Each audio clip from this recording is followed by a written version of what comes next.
Welcome to Our Interesting Times with host Timothy Kelly, who interviews today's top alternative and revisionist thinkers. May you live in interesting times.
My guest this evening is James Perloff. James Perloff is the author of The Shadows of Power, an expose on the Council of Foreign Relations. He also is the author of Truth is a Lonely Warrior, his most recent book. He also worked on I think he wrote the screenplay for Shadow Ring, a documentary, latest documentary offering by Free Mind Films. His website is jamesperloff.com. James, how are you doing this evening? I'm doing real good, and it's good to be on your show, Our Interesting Times. I was noticing before I came on all the interesting guests, as usual, that you've had on. I noticed you had a show on Castro as a CFR agent, and I'm kind of interested to listen to that one because I've been kind of aware of Castro's U.S. connections ever since I read Mario Lazo's book, Dagger in the Heart, which was written back in 1968, about how the U.S. actually put Castro in power. But that's for another time. Yes. Now, you have a recent piece here regarding Christian Zionism. The Abomination of Christian Zionism, I think is the title. Mm-hmm. And, of course, you suggested that as a prelude to that subject that we discussed your earlier piece, is producing a one-world religion. It's a sort of a multi-step plan that you identify here. So, how do you want to get into this? Christian Zionism and one world religion, and the Rockefellers and the Rothschilds, I guess. How does that relate? Okay. Well, it's actually a two-part article, I guess you could say. It's called The War on Christianity, Part 1 and Part 2, two separate posts. We're going to be talking tonight mostly about Part 2, which is on Christian Zionism, which embedded itself in the fundamentalist movement. But I thought, to be fair to the fundamentalists, since they are people who say they believe in the Bible, we should first talk about the worst side, which is the modernist movement that the Rockefellers founded, and that's found in Part 1 of my article, The War on Christianity. And just to put this in context, I know most of your listeners are familiar with the idea of the New World Order. And New World Order is based on consolidation of power. And so you see the EU being consolidated, the Europe is being consolidated under the EU. You see NAFTA being an attempt to consolidate North America into a North American Union, as these are all regional stepping stones toward the world government, which the League of Nations and UN were formative steps towards. And this is all leading us towards really what the Bible would tell us is an end-time scenario where we have a Antichrist figure who will govern the entire world. To govern the world, you need a world government. Well, besides consolidating nations, they consolidate other things to get power over the world. For example, corporations. We have these 6 big corporations controlling all the media in America today. But if you go back to 1983, there were 50. And you see banks consolidating and multinational corporations consolidating, were run by fewer and fewer corporations. Well, in the religious field, they want a one world religion, and that has meant consolidating the faiths, and that is where ecumenicism comes in. And the Rockefellers had a big hand in that. And the problem with Christianity was to bring us together with other religions in a one world religion would be a problem because Christianity is so unique. I mean, it is not really a to the degree that other religions are a works based religion. It's we have Jesus Christ's death on the cross, the basis of our salvation in Jesus Christ. His resurrection is our hope, and that is very unique. And so, from the Rockefeller Rothschild perspective, it was necessary to destroy Christianity's fundamental doctrines, to water it down, make it more like other religions so that it could be then blended together in this one world religion. And that's where the Rockefellers came in. The Rothschilds felt they couldn't do it because they were Jewish and it looked strange if they started funding seminaries. But so the Rockefellers took the lead in that in America. And so they started funding seminaries like Union Theological in New York City because they knew that the best way to change the church was to get to the seminarians, to get to the future theologians of America.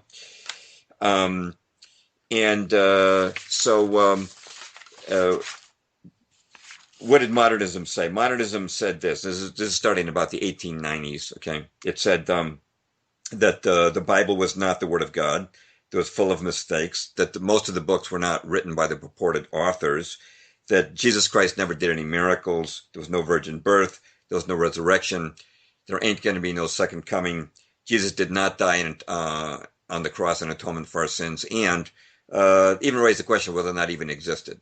Now, I don't know if you've been to Bible studies, Tim, but if you in Bible studies I've gone to, it's typical that people will debate over certain areas of Scripture, like maybe the writings of the Apostle Paul. There might be some area where his advice is open to interpretation, like when he advised Timothy that he could drink wine for his stomach. Some people might say, well, that shows the Bible says it's okay to drink alcohol. And other people would say, no, that was just for his, there's some areas that are debatable.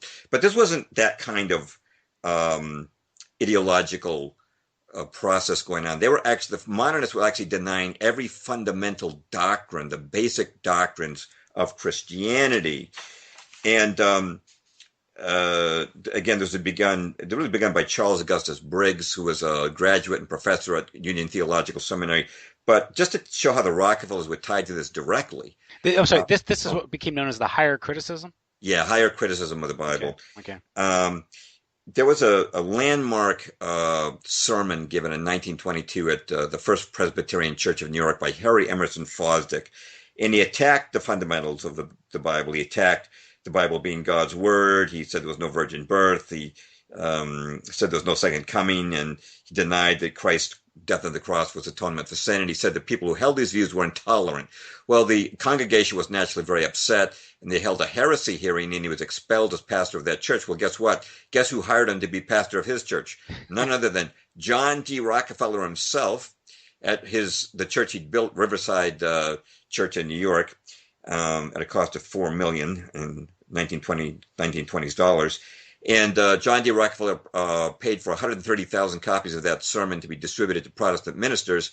And to really tie it together, Harry Emerson Fosdick's brother, Raymond Fosdick, was the president of the Rockefeller Foundation. And you see throughout time, you'll see that modernism has continued. You see, for example, the Jesus Seminar, where they said that 80% of the things the Bible says Jesus said, he never said. You see the Da Vinci Code, which is just modernism repackaged. It's just saying there was no resurrection, right? That Jesus married Mary Magdalene and all of that garbage. Okay. So, but along with that, there was one other thing I should mention that the Rockefellers were doing. To create a one world religion, you need a structure. You need to have a structure by which denominations and religions can unite. So they formed the Federal Council of Churches, which became what we today call the National Council of Churches in 1908. And running that, they picked their man, John Foster Dulles. Now, John Foster Dulles was an in-law of the Rockefellers. That is to say, his wife, Janet, was a first cousin to the Rockefellers.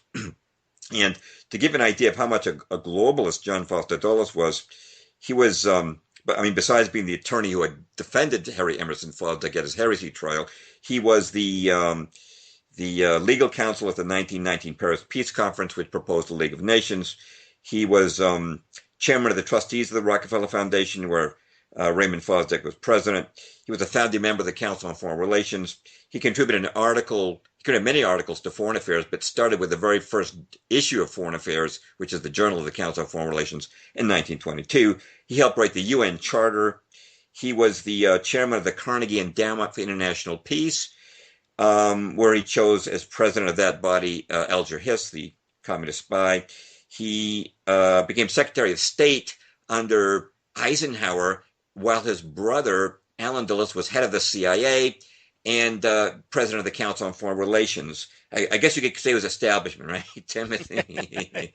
But he was big in the World Council of Churches, and in 1948 he traveled to Amsterdam to help found the World Council of Churches because the Rockefellers weren't satisfied to bring the denominations of America together. They wanted all the world's denominations coming together, and that was funded by the Rockefeller and Carnegie Foundations, which Dulles was part of, and the director of research at the Amsterdam Conference was John C. Bennett, who was president of Union Theological Seminary, funded by the Rockefellers, and a member of the Council on Foreign Relations. So you see the political and the religious tying together here for one world religion. And just to kind of wrap it up, I'd like to mention that Tony Blair formed after he was prime minister, formed the Tony Blair Faith Foundation. This is a guy who refused to give a 20-minute speech on world hunger because he wouldn't be paid £330,000. That's real Christian, right? Okay. He said on the website, quote, "I launched the Tony Blair Faith Foundation to promote respect, friendship, and understanding between the major faiths. I've always believed that faith should be an essential part of the modern world as globalization pushes us ever closer." And he had a social actions project page on his website that said, quote, "I commit to working together with people of all faiths to fight against disease and poverty," unquote. Apparently he didn't care much about poverty when they wouldn't pay him £330,000. But nonetheless, you see how this has gone. Ecumenicism, driving the world's religions together. Forget what your doctrine says. Well, let's just work all together for a one world religion. The Rockefellers have been behind it. That's the modernist side. That's what I cover in part one. But our real focus tonight is going to be the crime of Christian Zionism, which infiltrated the other side. You know, the people who rebelled against modernism, who rebelled against these attacks on the major parts of the Christian faith, were called fundamentalists because they said, hey, you know what? We're going to stand by the Bible. We're going to stand by the fundamentals. But what they didn't know was they're being set up because the Rothschilds like to fund both sides of wars, and that included the modernist fundamentalist war, and the fundamentalists were taken in, but what was called a Schofield reference Bible, and that's going to be a big part of our talk tonight. Mm-hmm. Yeah, and I guess, one interesting point you do make is that the issue of consolidation is they're taking the same approach to economics under the guise of so-called free trade. Right. They're creating World Trade Organization. Yeah. World Trade Organization. One world currency, right? Right. Euro, Amero, one world currency. Yeah. And you also have the move towards political consolidation and destruction of borders and national sovereignty, and creation of the World Federalist Society, these outfits. And so, there's no reason to expect that religion. Of course, every reason to expect that religion would be involved in this, because religion holds such a sway over people's imaginations and thoughts. And obviously an obstacle from a globalist perspective from the New World Order would be the separate religions dividing the peoples. Correct. Yeah. And so they need to, I guess, sort of meld everything down, turn it into sort of this globular, watered down, social gospel type religion where all distinctions all meaningful distinctions have been melted down, and you just have this, this one world, really fuzzy notion of spirituality, right? So. Yeah, exactly. That's exactly what they're after.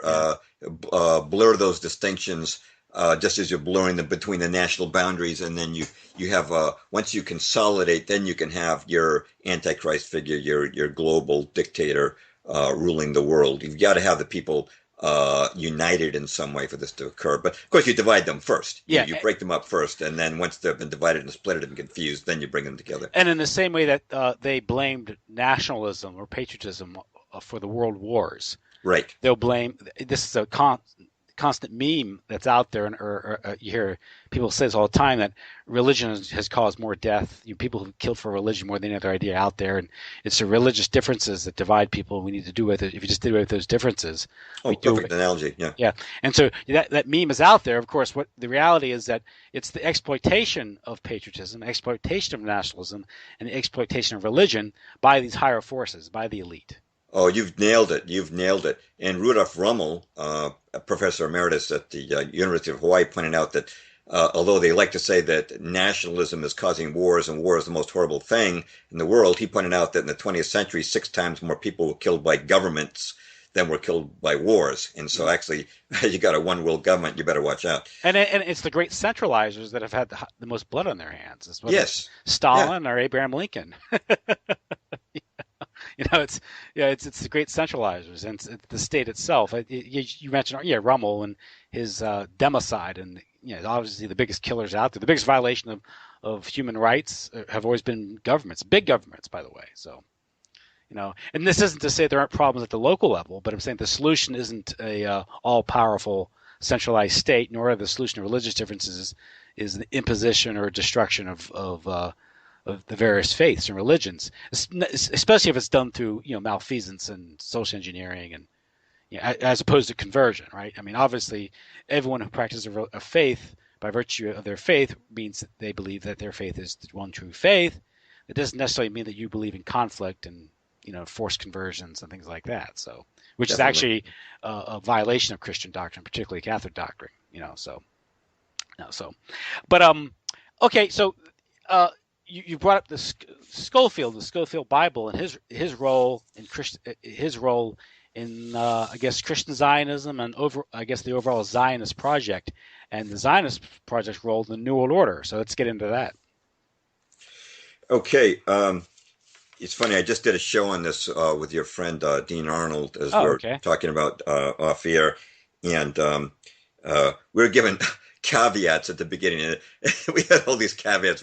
We're joking about the number of caveats, but one of my caveats is that people who criticize Zionism, there is a sort of automatic suspicion that you're motivated by anti-Semitism. So I like to start out at these broadcast outsets by pointing out that I'm half Jewish myself. The Perloff family was originally Perlovsky. We were Russian Jews. My mother was not Jewish. But I am half Jewish. I'm not motivated by anti-Semitism. We're just looking for the truth here. I'm against racism in any way, shape, or form. So let's just get that off the table. Well, Zionism is a political doctrine and ideology, and it should not be immune to criticism or critique. I mean, correct. If anything, turnabout's fair play. I mean, talk about critique. I mean, the Jews critique a lot. So. Oh yeah, we'll get into that most likely tonight. What the Talmud really says about other peoples, non-Jews. But I should mention to get into the background of Christian Zionism. It really begins with before Schofield, with a guy named John Nelson Darby. Darby and Schofield being a disciple of Darby, developed this was called dispensationalism. Darby's called the father of dispensationalism, but also out of this came our Christian Zionism. And what their theology claimed was a number of things. And for our purposes tonight, one of the main claims was that God wanted the Jews to return to Palestine and take it over. They also had other things like God has 2 plans of salvation, one for the Jews and one for the rest of us. And they also said that Christians should not involve themselves with worldly matters. We should separate ourselves. We shouldn't get behind a movie camera or be involved in the arts or business or politics, but we should leave those worldly things to worldly people. And you can see what the result has been of that doctrine in America. And they also said Hollywood. Yeah. Movies could be pretty good if actually, go back to the golden age of television. There were very positive TV shows back then. Movies can be positive, but we've left them in the hands of the Satanists. That's because the religionists were actively involved in curbing Hollywood, whether it's the Catholics and Protestants originally both were. Yeah, Legions of Decency and good stuff. Well, anyway, they also said that there were dispensational ages, and I don't mind people dividing history into different ages if they want to, but the main thing from our perspective is they said that Jesus was not coming at the end of the world. He was only coming at the end of this particular age, which is a sixth of seven. And they said at the end of this age, Jesus is going to come back and he's going to rule from Jerusalem as a messianic king here on earth, an earthly king for 1,000 years. This is also part and parcel of the theology that they taught and is still taught to this day. Now, let's talk about how this fits into the world government scenario.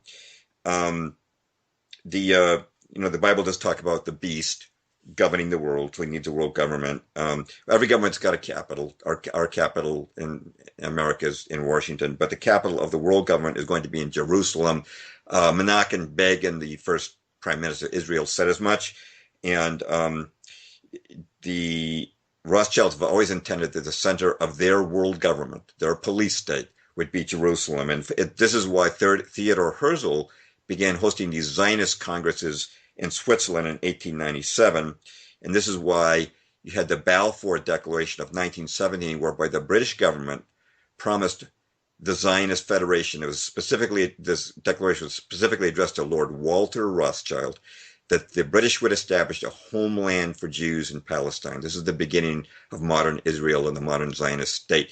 And this was in return for bringing America into the First World War on Britain's side. Now, how did that actually play out? How did, I know this was Chaim Weizmann, I think. Chaim Weizmann. Yeah. Well, the official story given the public was that in return for, I think it was Weizmann developing a gunpowder the British could use. But the real deal behind the scenes, and this is affirmed by the Secretary of the Zionist Congress, Samuel Landman, that the real deal was they would bring Woodrow Wilson and the Americans in. And of course, our declaration of war was in 1917, the same year as the Balfour Declaration. So that was the deal. That was the trade-off. That was the quid pro quo. Now, was this because Wilson was surrounded by some influential Zionists? Yeah, you might say that. Samuel Untermeyer, who we'll be getting into tonight, and of course, Edward Mandell House, and the whole Bankster dynasty, Jacob Schiff, and all those people were pushing for Baruch. Bernard Baruch, who he appointed, head of the War Industries Board and made hundreds of millions of dollars in war profits for goods that were never delivered to our soldiers on the front, who were making $30 a month while they risked their lives. Morgenthau Sr., I think. Oh, yeah, he was in there. Brandeis, right? Judge Brandeis was the one who Samuel Untermeyer blackmailed Wilson to put in the Supreme Court. And wasn't Wilson also? Yeah, right. He was blackmailed because Wilson had some lady problems, right? Yeah, he had. Yeah, like so many people do. But now this is funny. Bill Clinton, not the first politician. Oh no. But this is interesting because all this pressure is being brought to bear in the United States by these supposedly disparate people. So there has to be an organization here, right? Oh, sure. And that became really consolidated as a Council on Foreign Relations at the end of World War I, and that formalized it. And of course, the councils, which is the subject of my book, The Shadows of Power, has produced the majority of our secretaries of state, secretaries of defense, CIA directors, and treasury secretaries. But this is the Bankster Committee. These are the guys who formed the Federal Reserve.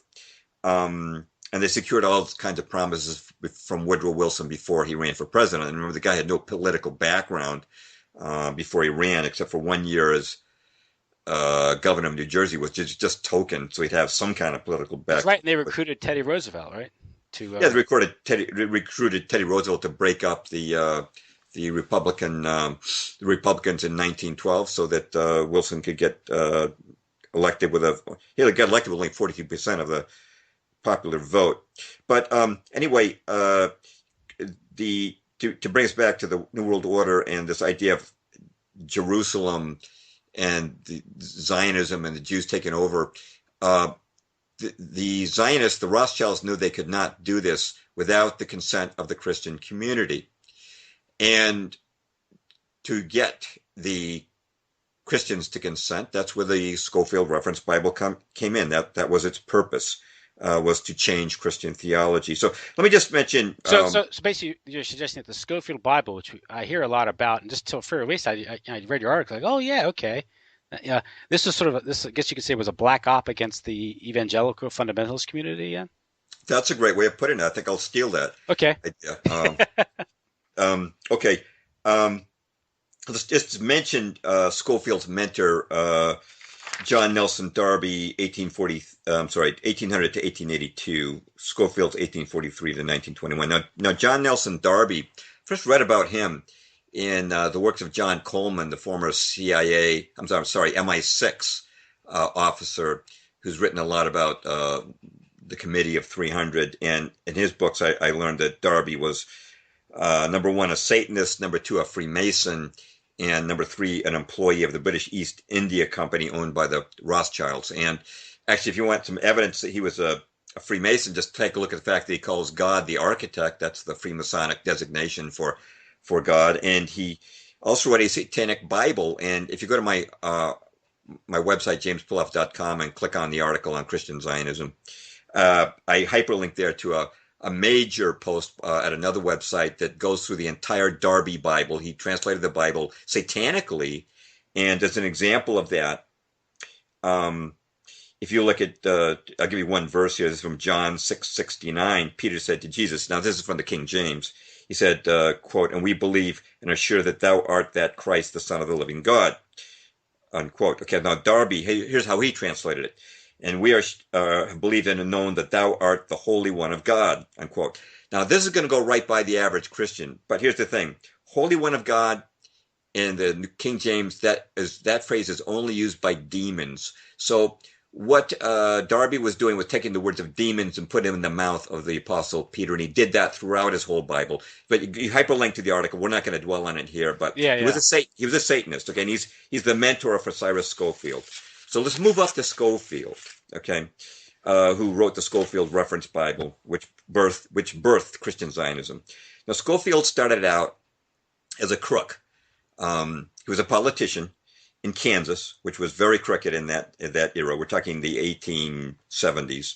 And I'm going to quote from a Kansas newspaper, the Atchison Globe, 1881, quote, C.I. Scofield, who was appointed United States District Attorney for Kansas in 1873, and turned out worse than any other Kansas official, is now a preacher in Missouri. His wife and two children live in Atchison. He contributes nothing to their support except good advice, unquote. Now, that same year, the Topeka Daily Capital said, quote, Cyrus Scofield, formerly of Kansas, late lawyer, politician, and shyster generally, has come to the surface again and promises once more to gather around him that halo of notoriety that made him so prominent in the past. The last personal knowledge that Kansans had of this peer among scalawags was about 4 years ago after a series of forgeries and confidence games. He left the state and a destitute family and took refuge in Canada. For a time he kept undercover, nothing being heard of him until within the past 2 years he turned up in St. Louis. We had a wealthy, widowed sister living who's generally come to the front and squared up Cyrus's little follies and foibles by paying good round sums of money. Within the past year, however, Cyrus committed a series of St. Louis forgeries that could not be settled so easily, and the erratic young gentleman was compelled to linger in the St. Louis jail for 6 months, unquote. Okay, Tim, now, all of a sudden, he's out of jail, and all of a sudden his charges are dropped, and there's an excellent book. If people want to know about Cyrus Scofield, there's a book that I recommend among any other. It's quite long. Well, I mean, by some standards, 400 pages. It's The Incredible Scofield in his book by Joseph M. Canfield. It's the most detailed biography. But he says here, quote, the very sudden dropping of criminal charges without proper adjudication suggests that Scofield's career was in the hands of someone who had clout, unquote.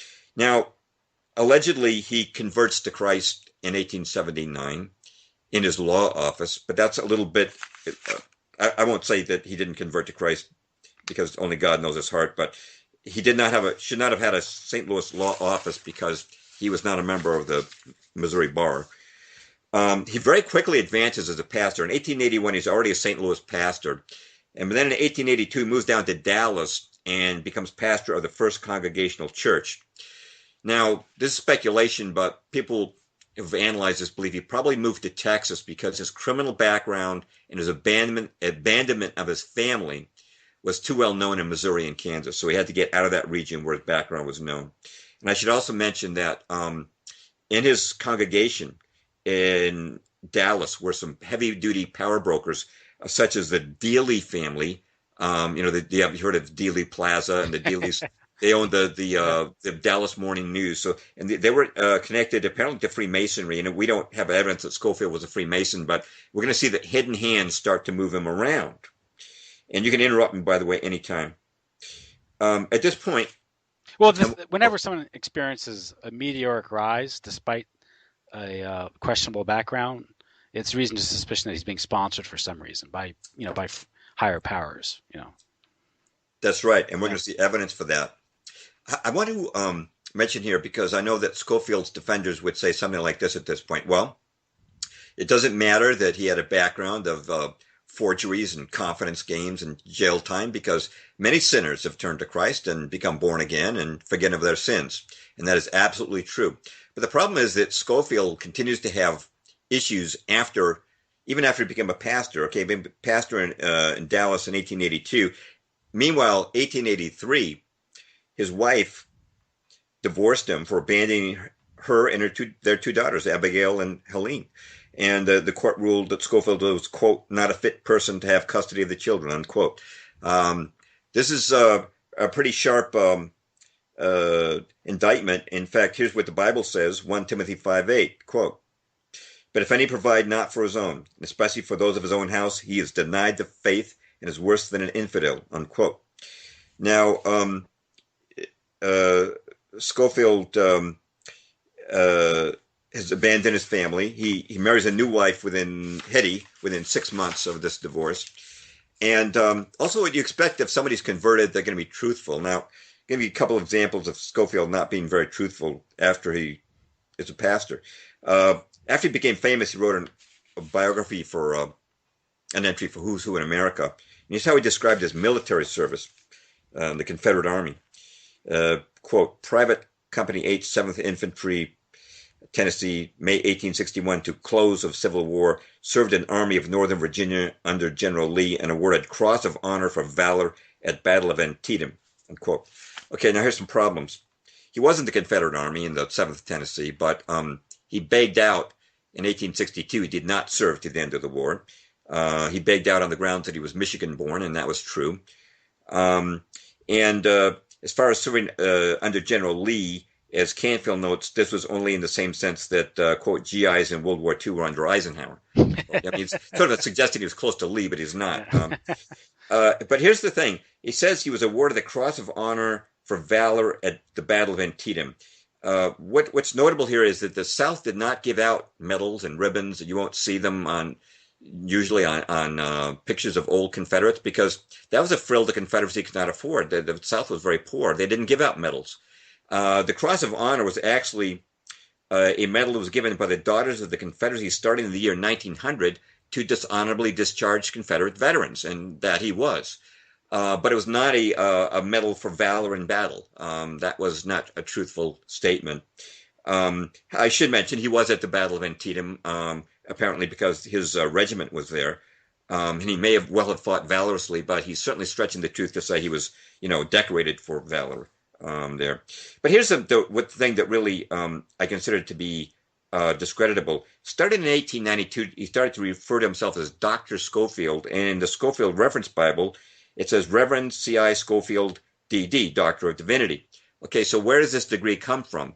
In his Who's Who biography, he does not mention where it came from.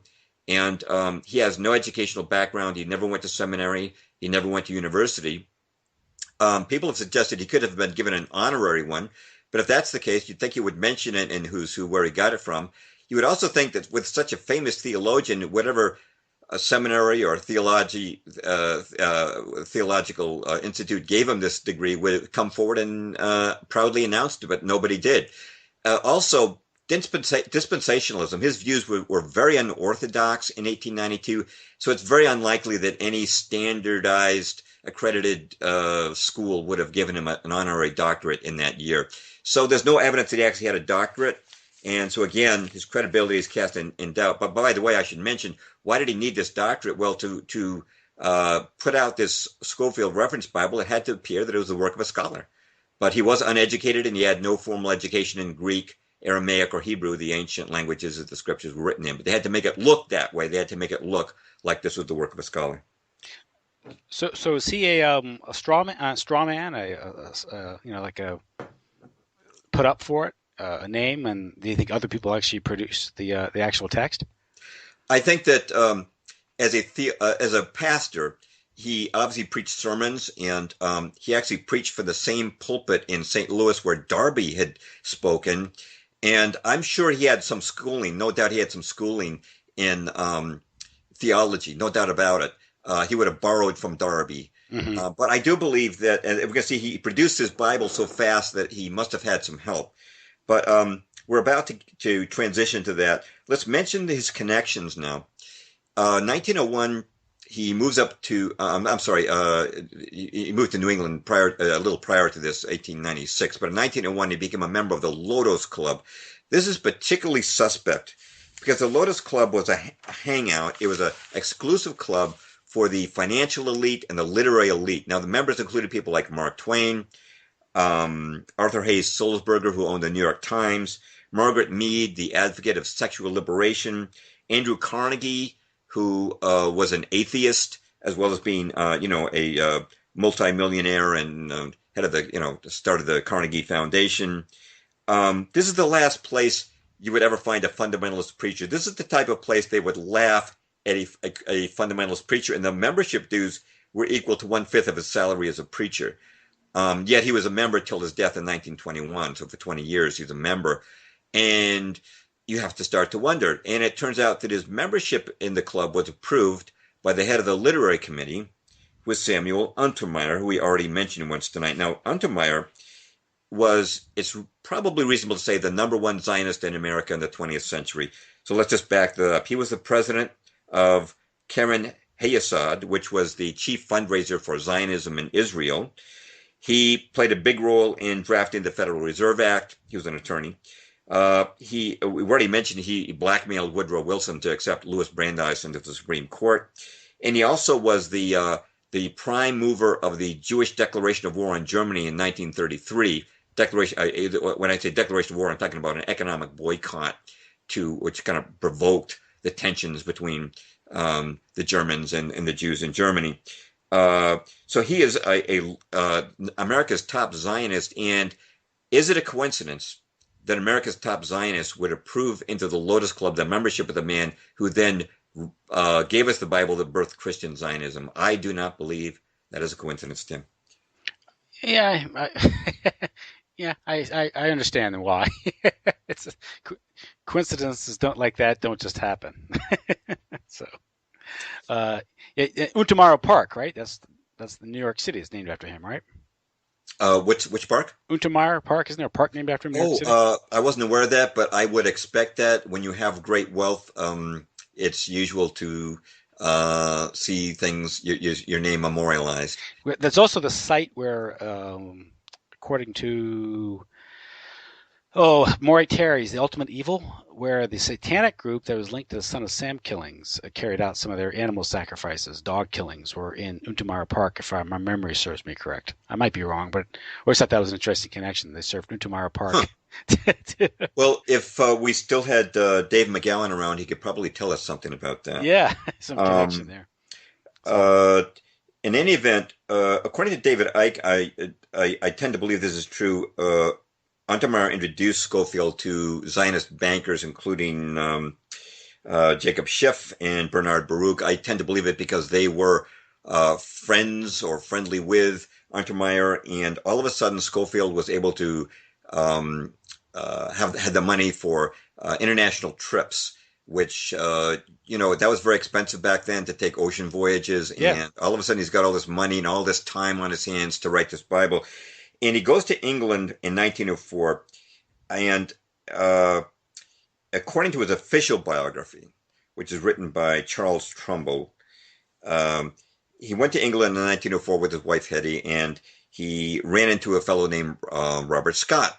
And as luck would have it, because Scofield told Scott, I want to write a reference Bible. This is according to the official biography. I want to write a reference Bible, but I don't know who would publish it. As luck would have it, Scott happened to know the head of Oxford University Press, Henry Froude. So now I'm going to quote this official biography of Scofield. Quote, Mr. Froude was interested. He said we consult Mr. Armstrong. then head of the American branch of the Oxford University Press. Mr. Armstrong was immediately enthusiastic at the suggestion that this new reference Bible be brought out by the Oxford Press, and a preliminary understanding was quickly reached.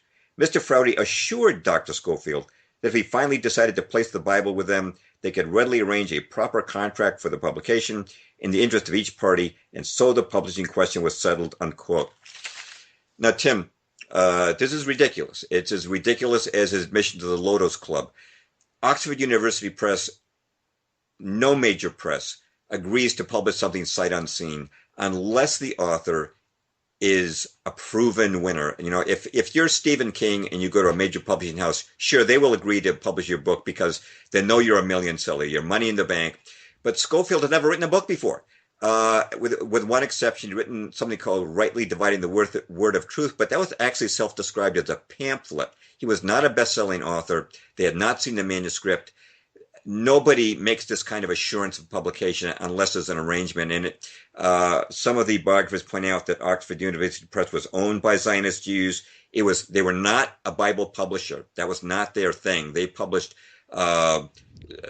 Fabian socialist works and scholarly works and literary works. They were not a Bible publisher. Why this sudden enthusiasm for a Bible? It makes no sense. But I'll halt here for a minute because I don't want to, dominate the conversation. But I'm going to bring up Catholicism next, which may interest you. Well, I mean, yeah, this serendipity that he enjoys in his career, just bumping into influential people. They all seem anxious to sponsor him. And it's another indication that there are hidden hands. Ever since he got out of the St. Louis jail, it seems there are hidden hands that made some kind of an arrangement for him.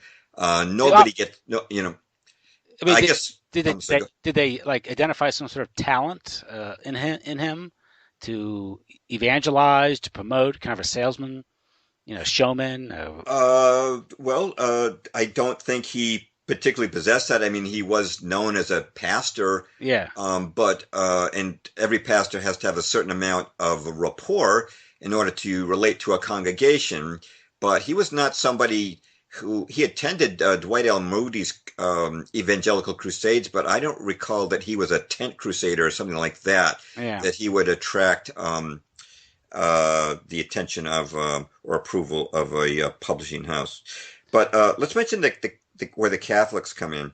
Now, I mentioned that it was necessary to have the Christian community agree for the Zionists to take over Palestine. Now, obviously, there's more than one branch of Christianity, and a major one is Catholicism. So in January of 1904, Theodor Herzl, who had been running these Zionist congresses in Switzerland, went to see Pope Pius X. And he asked if the Pope would bless the Zionist plan to create a Jewish homeland in Palestine. And Pope Pius X very politely told him no. He told them very like as I put it in my article, he told them very politely what he could do with his plan. And he was very polite about it, but he said, no, the Catholic Church could not endorse such a plan. We're not against Jews visiting Palestine, but we cannot endorse Jews taking over Palestine. Well, you can be sure this set off alarm bells for the Rothschilds. The Catholics were now out. They were not going to fall in with this plan. Well, but little historical perspective here. What year is this? This is January. The date of the meeting was January the 26th, 1904. Okay, so geopolitics here. So at this time, the Ottoman Empire rules over Palestine, correct? That is correct. Okay. That is why the British have to invade it in 1917. Mm-hmm. That's why you've got Lawrence of Arabia going in. They have to fulfill the Balfour Declaration, so Britain can take over Palestine and then hand it over to the Zionists. Okay. That's actually what's going to take place. But the Catholics have said no very wisely, and now it becomes imperative for the Protestants to be brought on board. So I want you to notice the dates here. We don't know the exact date that Schofield went to England, but his biographer says early 1904. Now, the Pope has said no in January of 1904. I'm going to draw the conclusion here that the moment the Pope said no, the alarm bell went to Rothschild and the message went to New York, send Schofield to England, because now it became imperative to have the Schofield Reference Bible because the Catholics cannot be counted on to support the plan. Now, Schofield, when he leaves England in 1904, he immediately starts to work on his Bible. And where does he go to research his Bible? Of all places, Switzerland.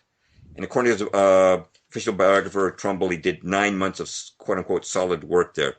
Now, I have to ask the question, why would you go to Switzerland to research a reference Bible?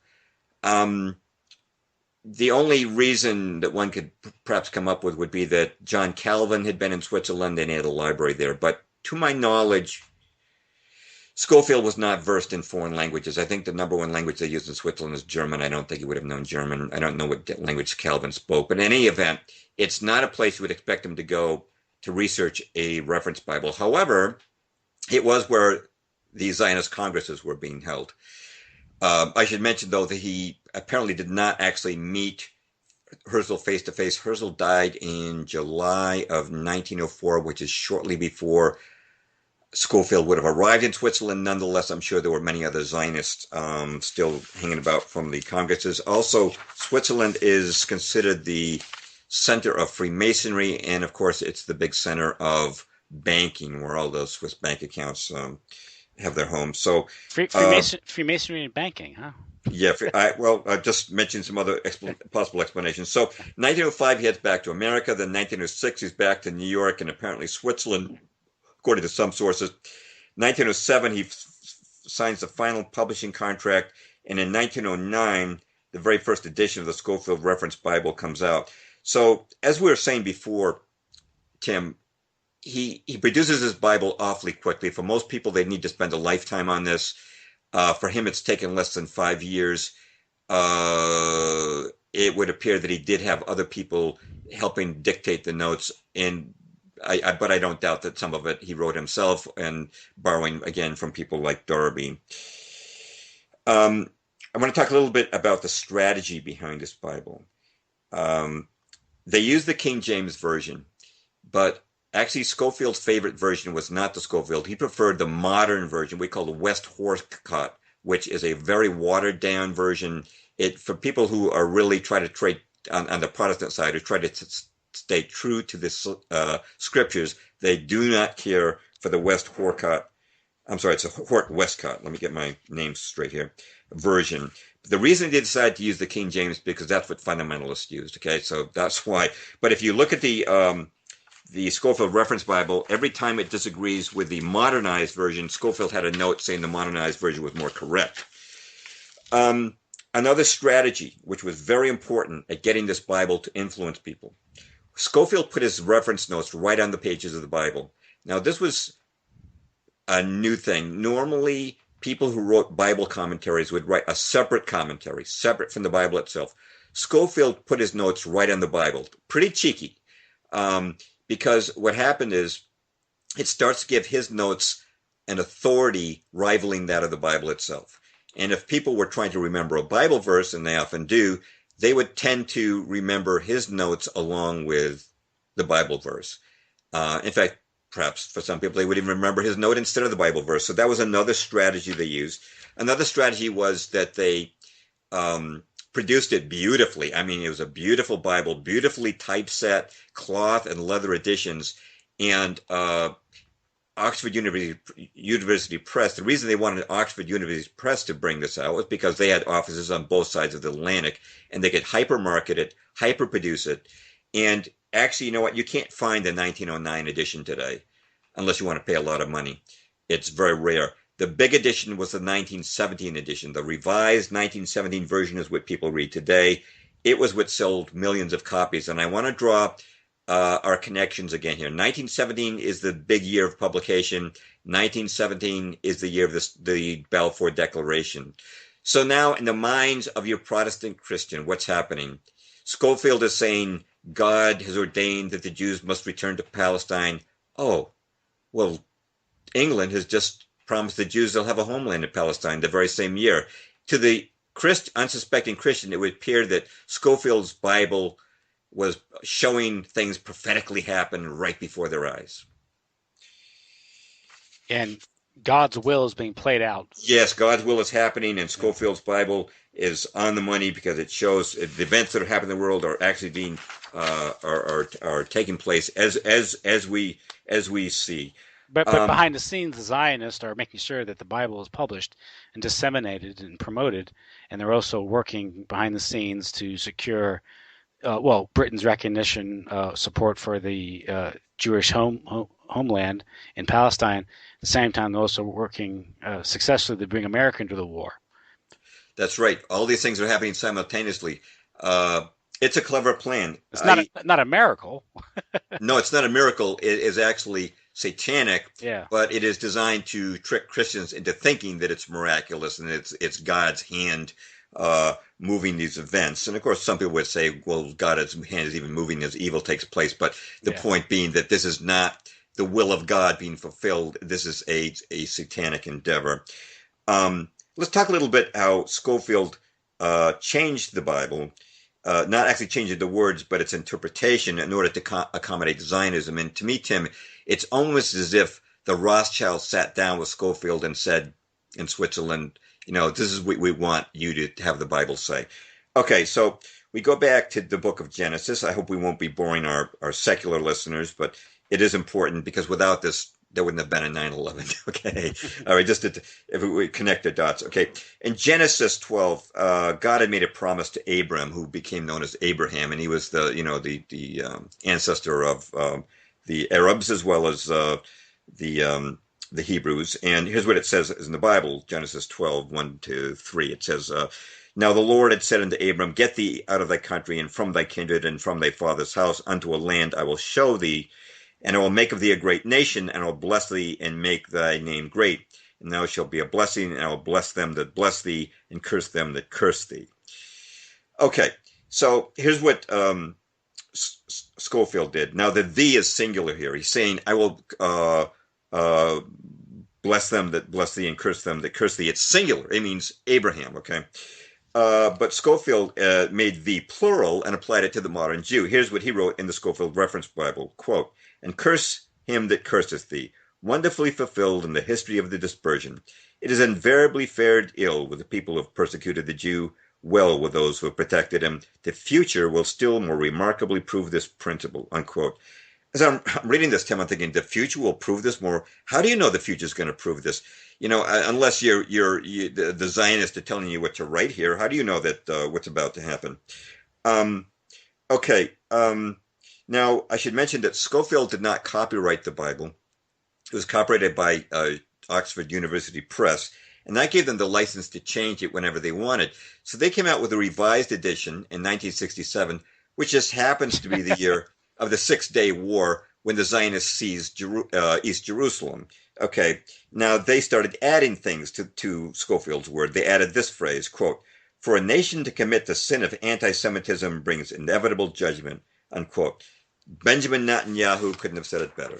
But the Bible doesn't mention the sin of anti-Semitism. Okay. All right. Now, then you've got the idea of the greater Israel. All right. Now, in Genesis 15:18, God described the land he was giving to Abraham. He said, quote, in the same day, the Lord made a covenant with Abraham, saying, unto thy seed have I given this land from the river of Egypt unto the great river, the river Euphrates, unquote. Okay. And now, what Theodor Herzl and his colleagues mapped out at the Swiss Zionist congresses was that they were going to move into Israel, into Palestine, create Israel and create greater Israel, as noted there. And, you can find plenty of online references that show that greater Israel is demarked by these boundaries. And if you look at the flag of Israel, and I held this flag up for my interview with Dean Arnold, the flag of Israel has a blue stripe on top and a blue stripe on the bottom, and those are the Euphrates and the Nile rivers. And it's interesting that in the middle you've got what they call the Star of David. I'm sorry we don't have a graphics to show, but the Star of David, which has no basis in the Bible, but is a symbol of modern Israel, has 6 points, 6 triangles, and in the middle a 6-sided hexagon, which does give you 666. Now, as I said to Dean, I'm not saying that this means that that's what the Bible meant by 666, but it's interesting that you have this triple sixed symbol between the two rivers on the flag of Israel. Now, another thing that Schofield did was he made the promise of this land unconditional. Here's what Schofield wrote in his reference Bible. He said, quote, "For Abraham and his descendants, it is evident that the Abrahamic covenant made a great change. They became distinctly the heirs of promise. That covenant is wholly gracious and unconditional. The descendants of Abraham had but to abide in their own land to inherit every blessing," unquote. Tim, any Bible student knows that God's promises to Israel were always conditional. They were conditional upon their faith. And a great example of that would be Deuteronomy 28, where God lays out blessings for obedience and curses for disobedience. But in my article, online article, Christian Zionism, I make the point, and I have to thank, there's an author named David Lansdene. He's not well known, but he's written a Bible called Christian Zionism in the Schofield Reference Bible. I got a lot of insights from that guy. I have him referenced at I recommended reading at the end of the article. But in any event, he noted that God didn't even allow the Israelites to enter the promised land under Moses because of their lack of faith. And so if modern Christian Zionists think that God has brought the Zionists back because they're so faithful, I have a picture there of Tel Aviv's gay parade with men smooching. And Tel Aviv, the capital of Israel, has been voted by gays the most gay-friendly city in the world. I've got an embedded clip of Israeli television mocking the crucifixion of Christ. They've had many atheists leading their government. Their first prime minister, David Ben-Gurion, he didn't even go to synagogue. The guy was an atheist. So are these people more faithful than the people of Moses' day, that God brought them back to the land? The reason we had the destruction of the temple in 70 AD and the curse was brought on them because they rejected Christ. They haven't stopped rejecting Christ. There is no reason to believe that God brought them back.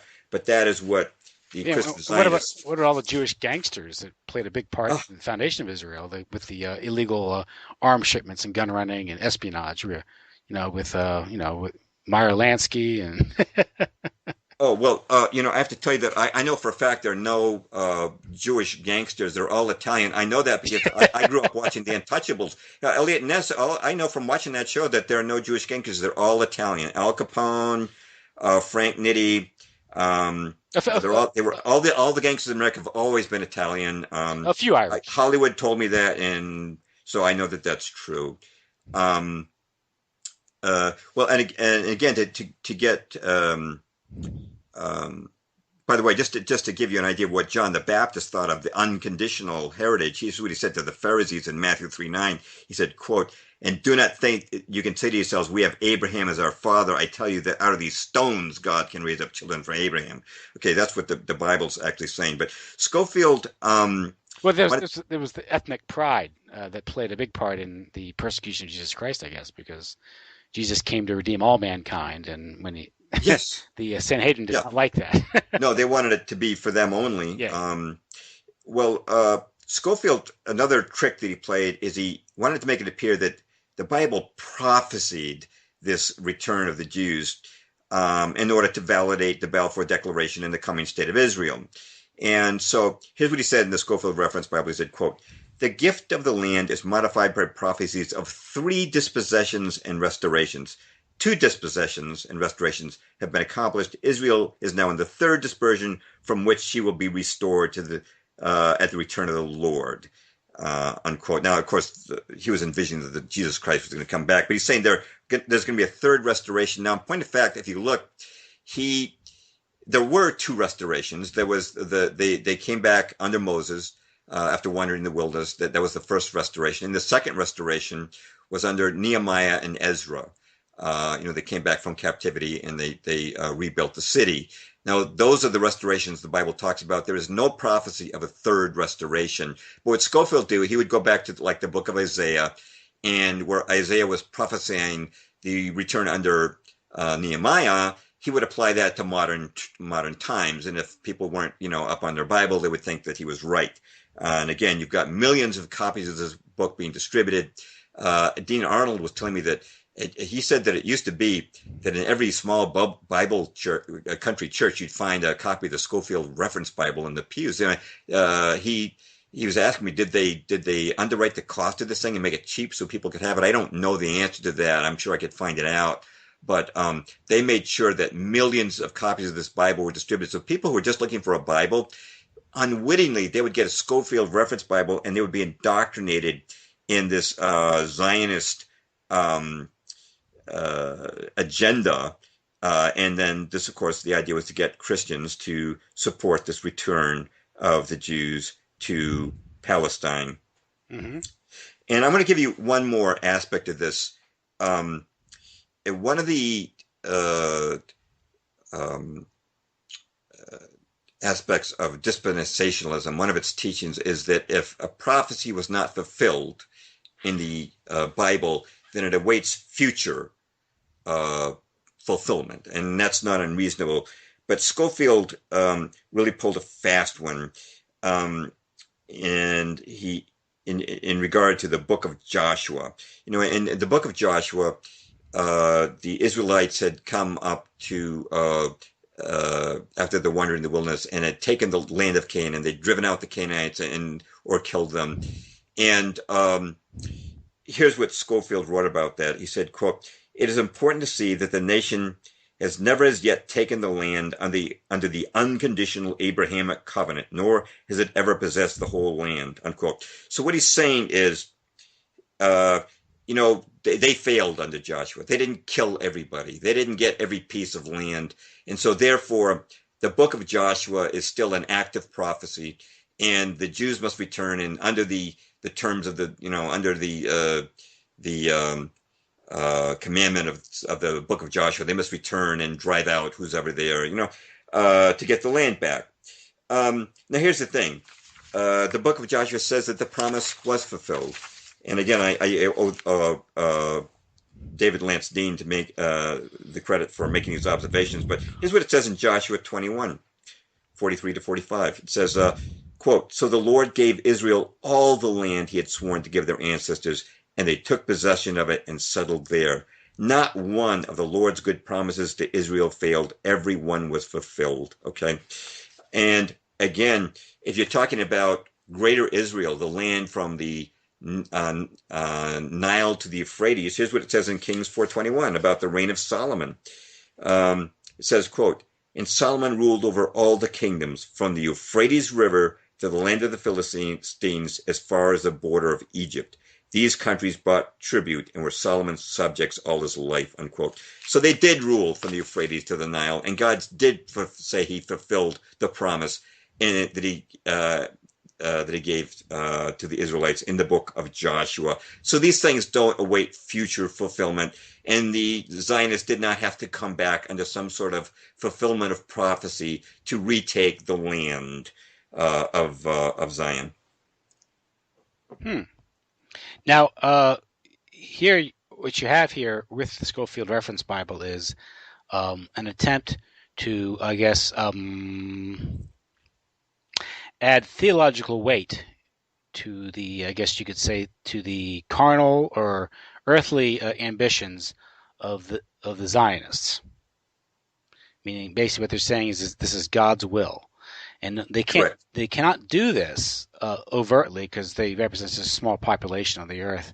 So they need to more or less buffalo or fool a large segment of the Christian community to accept this. At the same time, the Zionists are working behind the scenes to bring about certain conflicts or geopolitical events that would facilitate this process, namely the First World War and the Second World War, right? All behind, and that isn't to say that they were the only cause of these conflicts. It looks like they, at the very least, they opportunistically took these events to see their plan fulfilled. That's right, and you're quite correct. The Jewish population being a small portion of the world's population, they definitely needed Christian support. And as you can imagine, had the Pope ordained it, then the Catholic community would have been on board at that point. But for the Christians, since they don't have a Pope, it was necessary to try to mass produce a Bible that would convince the Protestants at large that the Bible itself and God himself had ordained this Zionist takeover of Palestine. Mm-hmm.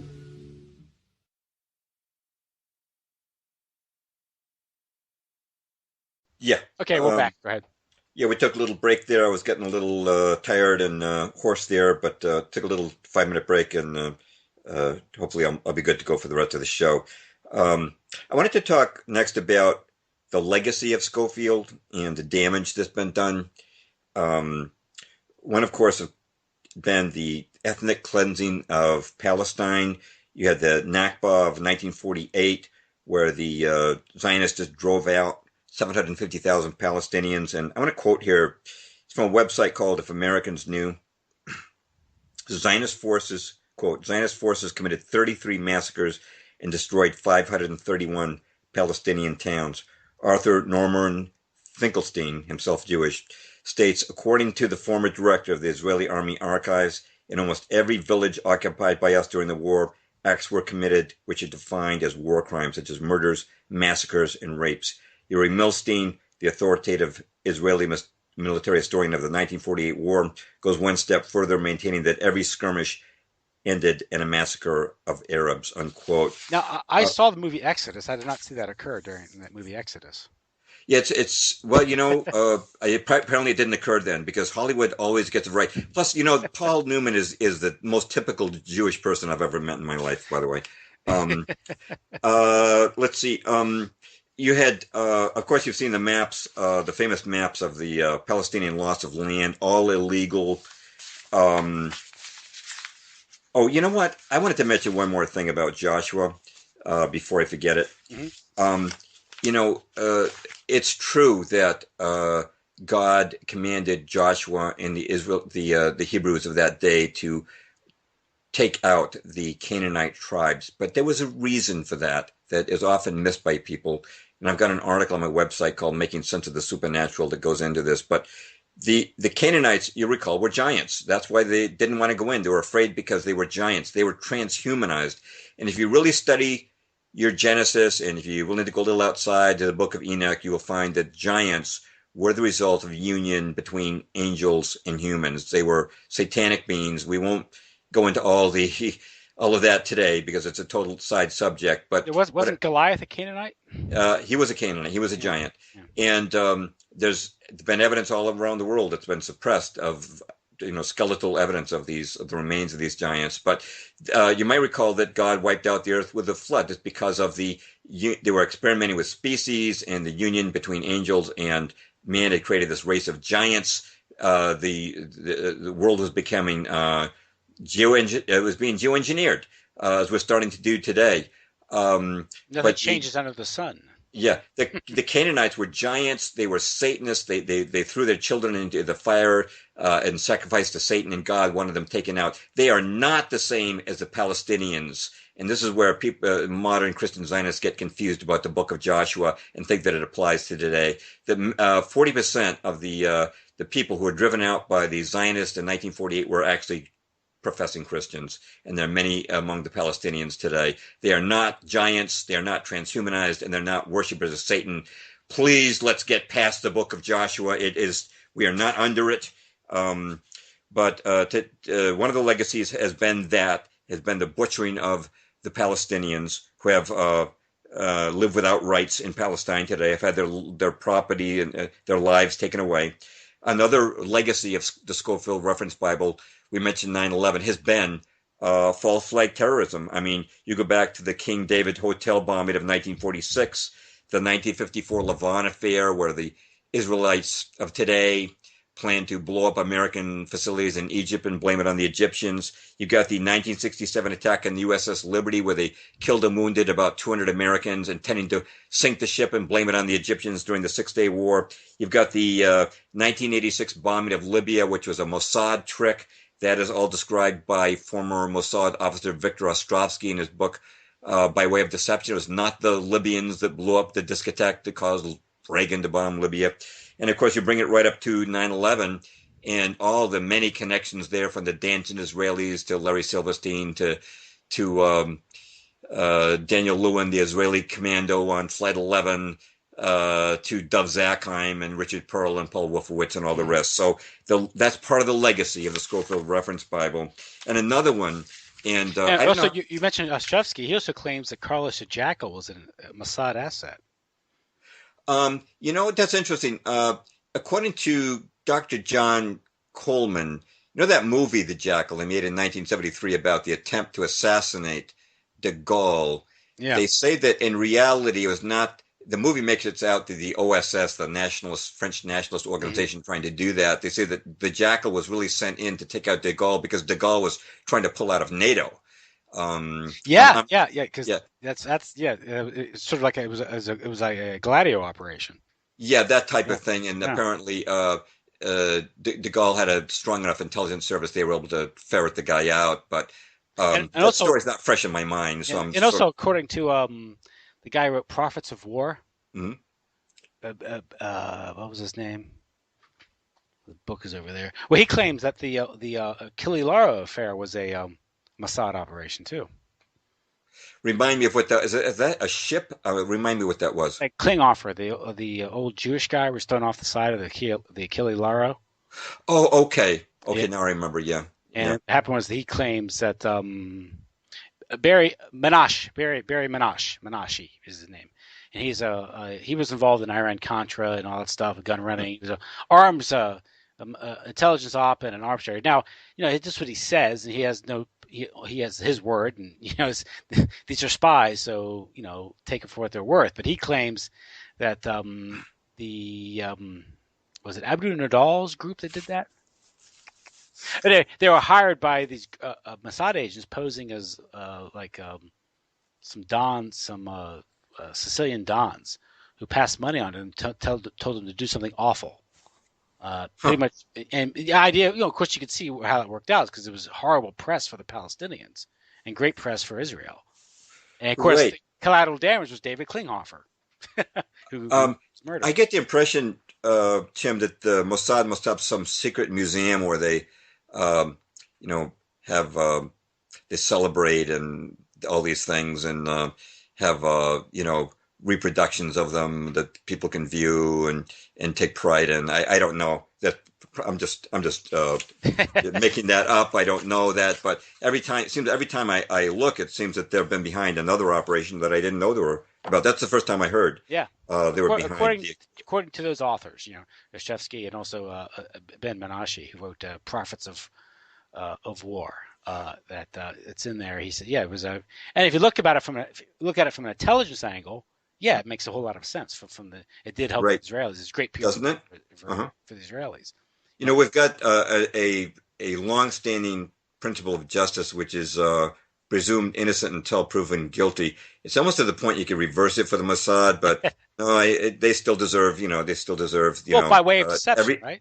Every situation has to be vetted and proven, but go ahead. I broke your it gets bigger and bigger. The other thing I wanted to mention, I don't know how Catholics feel about this, but in my article I've got a quote from Bob Finley, who is the founder of Christian Aid, a very major British-based missionary organization. He talks about how the American Christian support for Zionism destroyed missionary outreach to Muslims. And let me get a quick excerpt from that quote. He said, quote, 50 years ago, millions of Muslims were open to the gospel. There was a great opportunity for reaching them for Christ. Muslims make up the largest segment of unreached peoples on earth, and they're very open until American Christians began to praise Zionist conquest in Palestine. Since most of the violence has been against Muslims, it's to be expected that Muslims in other countries would be sympathetic towards the victims and resentful towards the Christians who support Zionist expansion. Our missionary opportunity among them has been ruined, unquote. And that's from the head of one of the largest missionary organizations in the world. I don't know how Catholics feel about it, but I know that Christians who take Protestant Christians who take pride in evangelism should take well note of the fact that their support for this Zionist violence has created this intense wedge between Christianity and Islam. Yeah, well, from the Catholic standpoint, I think a lot of the Catholic Church in the United States has been compromised, I think, by neoconservatism. and its dominance, current dominance within the Republican Party. Of course, they prove to be rather pro-Trotsky, they can adapt to any political party or ideology. It appears, whether it's Trotskyism or conservatism, things like that. But a lot of Catholics have now defaulted towards neoconservatism in the past, I guess, since Reagan. Because you had in the 70s when Catholics started becoming Republican because of the culture wars and the McGovernite takeover of the Democratic Party and the issue of abortion. And through that issue, the neoconservatives can give lip service to things like abortion. But at the same time, this causes a lot of Catholics to sign on to the neoconservative agenda, which is arguably, you could say, is a Zionist Jewish agenda. And so I think that's largely how the Catholic Church has been suborned in the United States to support the Zionist agenda. What you said is quite fascinating. That you would use an issue like abortion to draw people into another movement which has a larger agenda of crushing Israel's neighbors and drawing us into gigantic, costly wars. I hadn't looked at that particular aspect before, but your analysis is always spot on. Well, I mean, it's a dialectic, and the idea is, we'll say abortion is bad, but we won't do anything about it.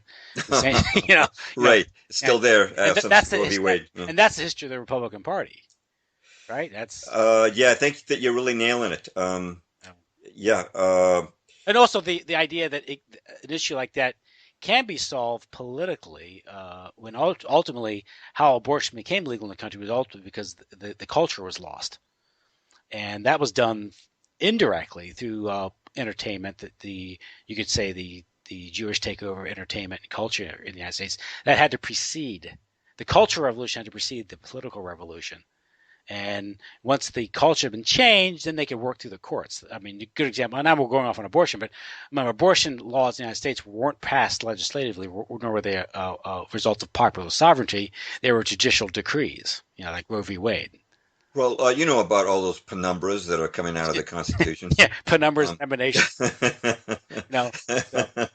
But they can also shape the culture. That's the sexualization of American society through music and Hollywood, which the organized Jewish community has a large responsibility for. In fact, they even brag about it. So I think it's okay to criticize them for it if they openly brag about it.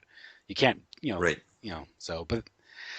But I think that's largely how the Catholic Church has been suborned throughout the past few 3, 4, 5 decades, particularly since Vatican II, which turns out was utilized by B'nai B'rith. I think they hired who was that guy? Malachi Martin, I think was he had some ties to the Jewish community, and there's also John Courtney Murray, who was an agent for the Rockefellers. We have to have more discussions of this. Actually, when I was talking about modernism, you'll have to pardon me. I meant to acknowledge that Catholicism has had its own parallels, and I imagine that when we talk about modernism, Vatican II would probably be at, or if nearer, but probably at the top of the list of the modernist developments in recent years. Because a lot of controversy with Vatican II, because the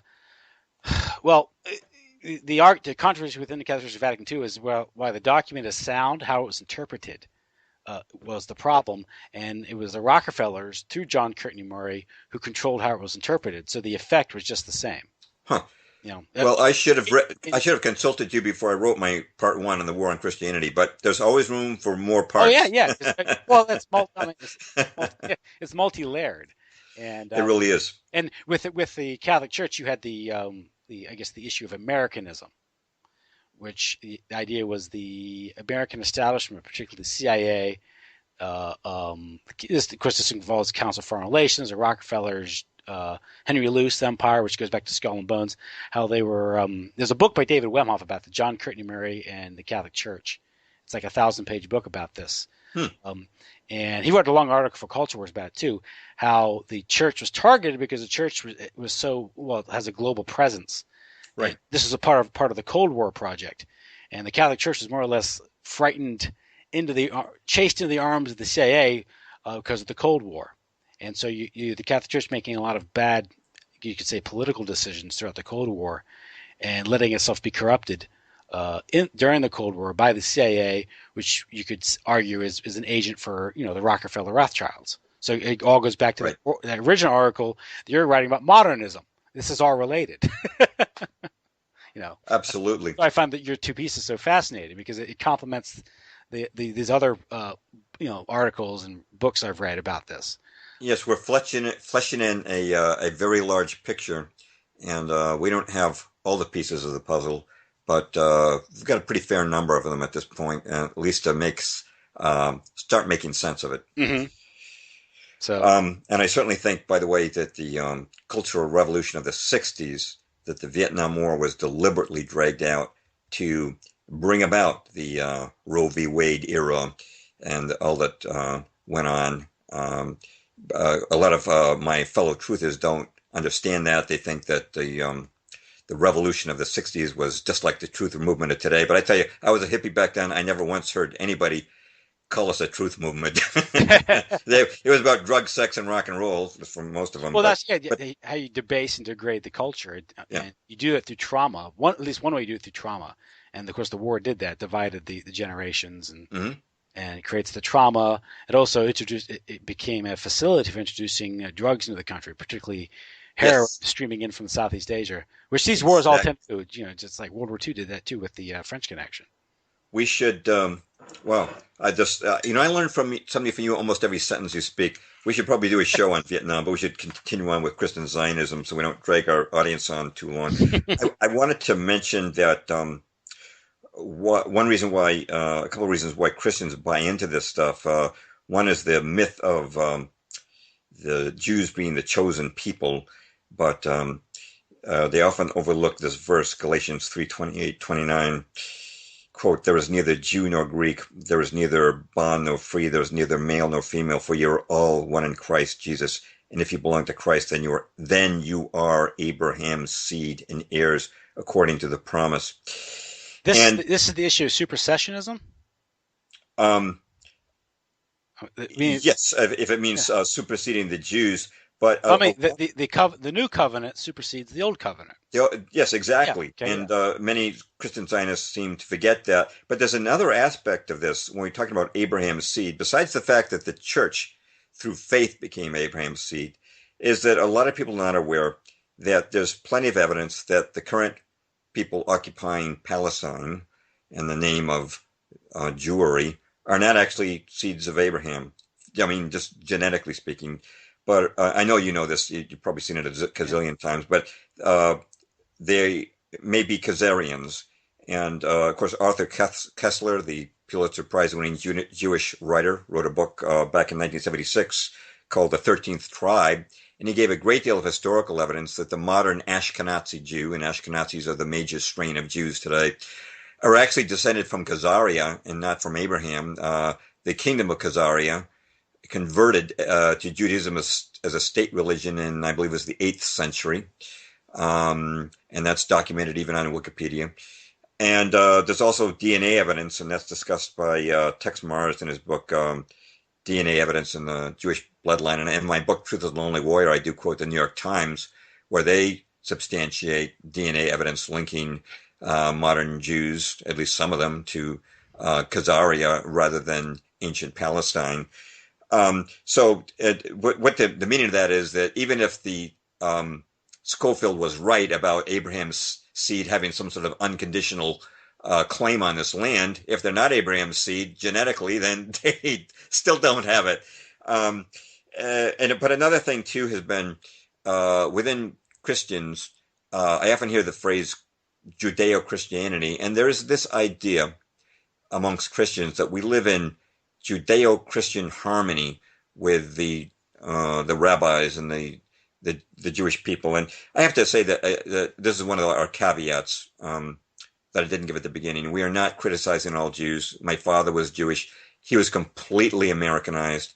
He never went to synagogue. I didn't even know he was Jewish until I was over 20 because he didn't like to talk about it. And all his friends were American, and his biggest concern in life was not Israel. His biggest concern was whether or not the Red Sox would win the pennant. And there are plenty of Jews just like that. They don't care a fig about Jerusalem.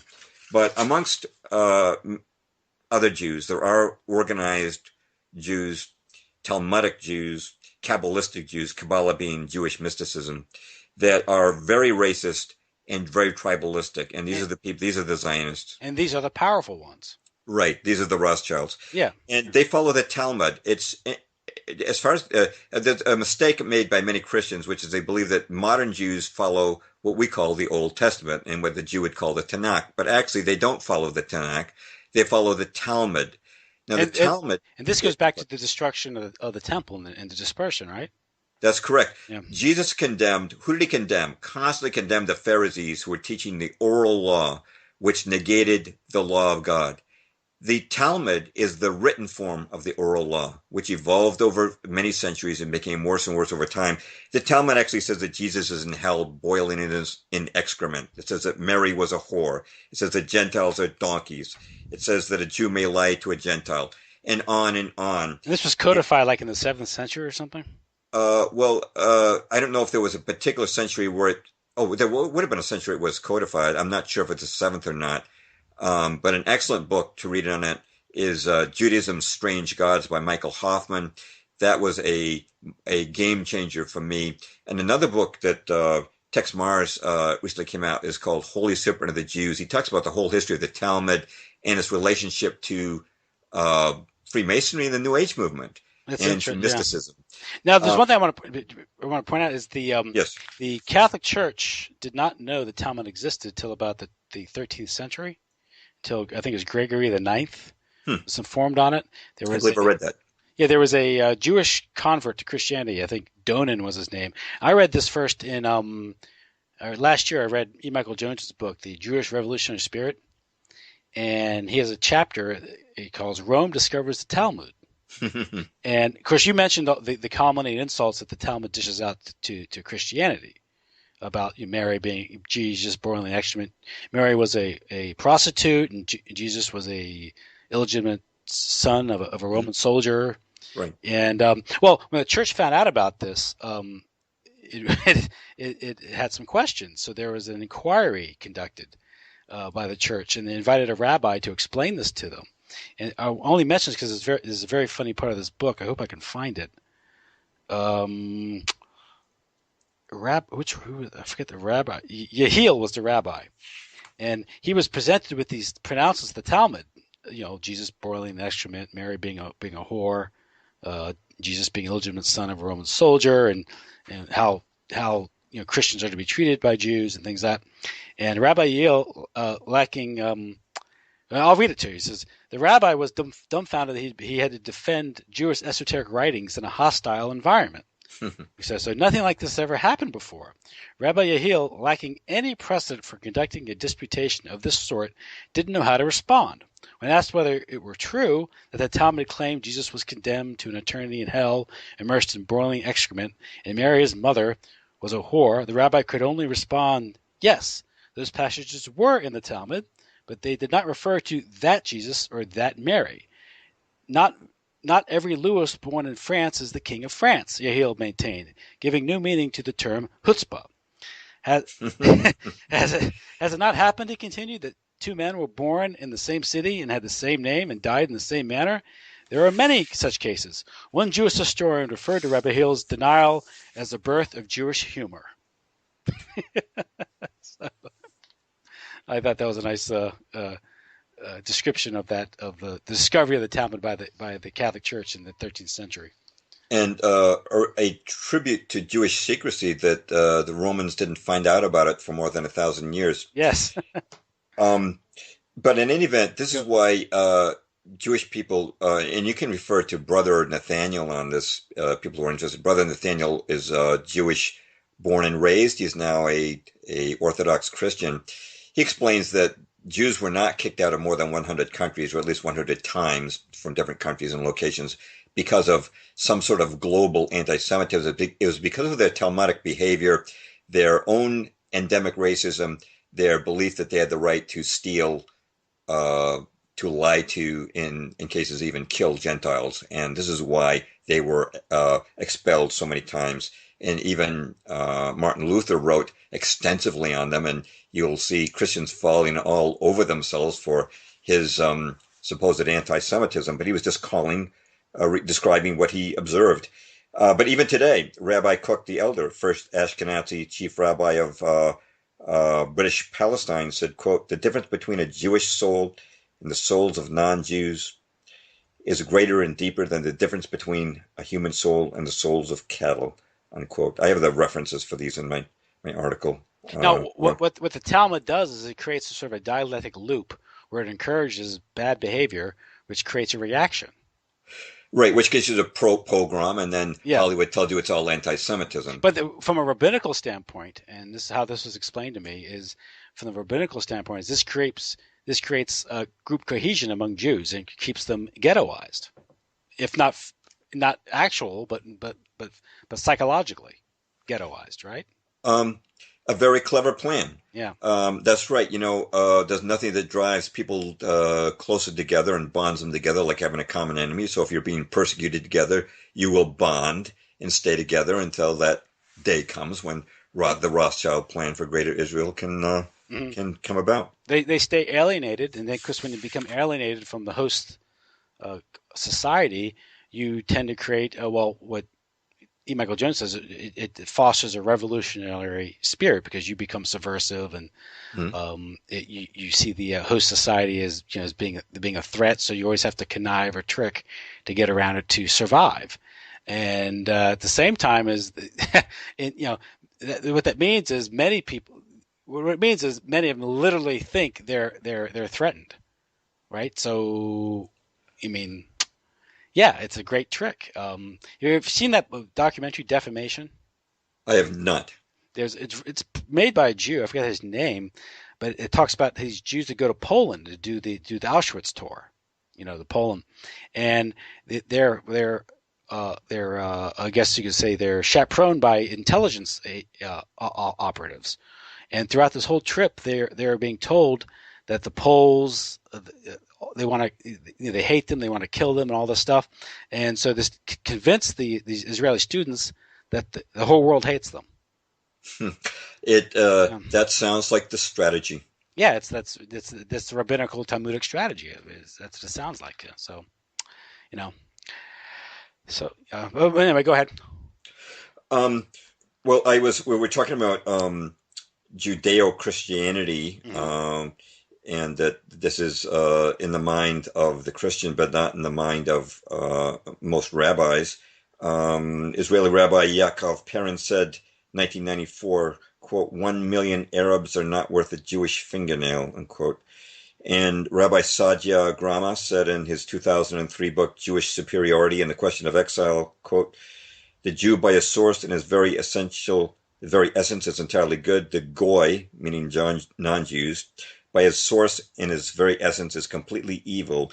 This is not simply a matter of religious distinction, but rather of two completely different species," unquote. We could go on, but the point being that now, how does this affect your these are the statements of these these are the utterances or the proclamations of these rabbis and all that stuff. How does it affect the average Jew? The Jew goes to work every day. Are they taught this in rabbinical school? Does this actually affect how they look at the society in general? I think that it depends on the Jew. I think there are many of what are called the lesser brethren, people like you were describing who go to Poland and visit a Holocaust museum, who do believe that they are the victims of anti-Semitism and have no idea. I think it's kind of similar to Freemasonry, where you have degrees and upper levels and people at the top who know what the game is, and the lower level of Freemasons will defend it and say that Freemasonry is nothing but an innocent brotherhood of a fraternal organization that serves to do benevolence towards society. Again, my father, he never talked about it, but he certainly wanted nothing to do with Judaism. And certainly I've had a number of Jewish friends. I mean, when I was in my 20s, living in Boston, two roommates. One was Jewish. I was half Jewish. And another roommate named Wagner, who was blue-eyed, blonde-haired guy of German descent. And we just went to sports games together and movies together and talked about girls, just three American guys. And so, I have to say there are many Jews who are certainly not feeling this way. But I wanted to demonstrate that there is this attitude amongst a number of organized Jews. I recall a day when I was walking through, I used to live in Brookline, Massachusetts, and one day I saw these rabbinical-looking guys, obviously recruiting for something. And one of them came up to me and he said, "Are you Jewish?" And I said, "Well, I'm half Jewish." And he said, with a sly look in his face, "On whose side?" And I said, "On my father's." Well, I didn't know it at the time, but it's only if your mother is a Jew that you consider Jew. So he turned his back with the biggest, most arrogant smirk I've ever seen in my life. And I didn't understand why at the time. He turned his back on me, as if to rub his heels in the dirt against me, because I was not a true Jew. So there's definitely this racist attitude amongst some, yet I've been perfectly good friends with other Jews who don't hold any such attitude. So there's no way we can generalize about it, but it definitely has played a deciding hand in the creation of the state of Israel. Well, that's what I'm saying. World affairs today. People cite the Talmud, and Talmud, it does exist. It is there. It is a problem we have to deal with. I suspect what it does is, obviously, it's the different levels and the different people follow it to different degrees, but it has to have even a mild effect on if you're Jewish, your consciousness as a Jew and your attitude towards other people, and it exists in degrees. It has to, like, where you're taught this, but in the back of your mind, it's always kind of there. Every group has its prejudices. It is how if you're a Catholic, the way you may view a Protestant, or you may view Jew. Well, it goes both ways, right? Protestants have certain views of Catholics, and it seems me unfair to look at the Talmud and say, well, all Jews think this way. It would absolutely be unfair. But as you say, some of this has certainly trickled down, I think, to the average Jewish person has inherited some of this outlook if he's gone to synagogue. And certainly the narrative of the victimized, oppressed Jew, particularly the Holocaust narrative, right, which I think has largely been mythologized, based or exaggerated. It's a gross distortion of what really happened, in my opinion. What I'm saying is, nevertheless, is the vast majority of Jews believe the official narrative, and if you believe that narrative, you can understand their reaction, right? Correct, exactly. Yeah. And so it's very important that when you're talking to a Jew, not to necessarily think that he was didn't believe in the Holocaust, but was just lying about it. Yeah. Because most of them do believe the narratives that they've been taught. Yeah. As do most people, because that's the history right. they've been taught. Most people don't scrutinize the history they're taught. They read the textbooks. They watch. Most people experience history through the movies and TV and popular culture. And so, so it's you have to be careful when you're talking about this issue or any other related issues, that you're dealing with a lot of people who sincerely believe of these things as being true, and they're reacting to their perception of reality. It's not that they're deceptive or they're conspiratorial and Right. Yeah. Same thing with the Freemasons. Again, as an analogy, there are these upper level Masons who are, they call them illuminated, and they belong to what they call the Palladium Rite. They're totally conscious of the Luciferian nature of what they're doing. Yet, even at the 33rd degree, there are Masons who don't understand that because of the labyrinth that Freemasonry is. So, there's no way you can generalize about these people.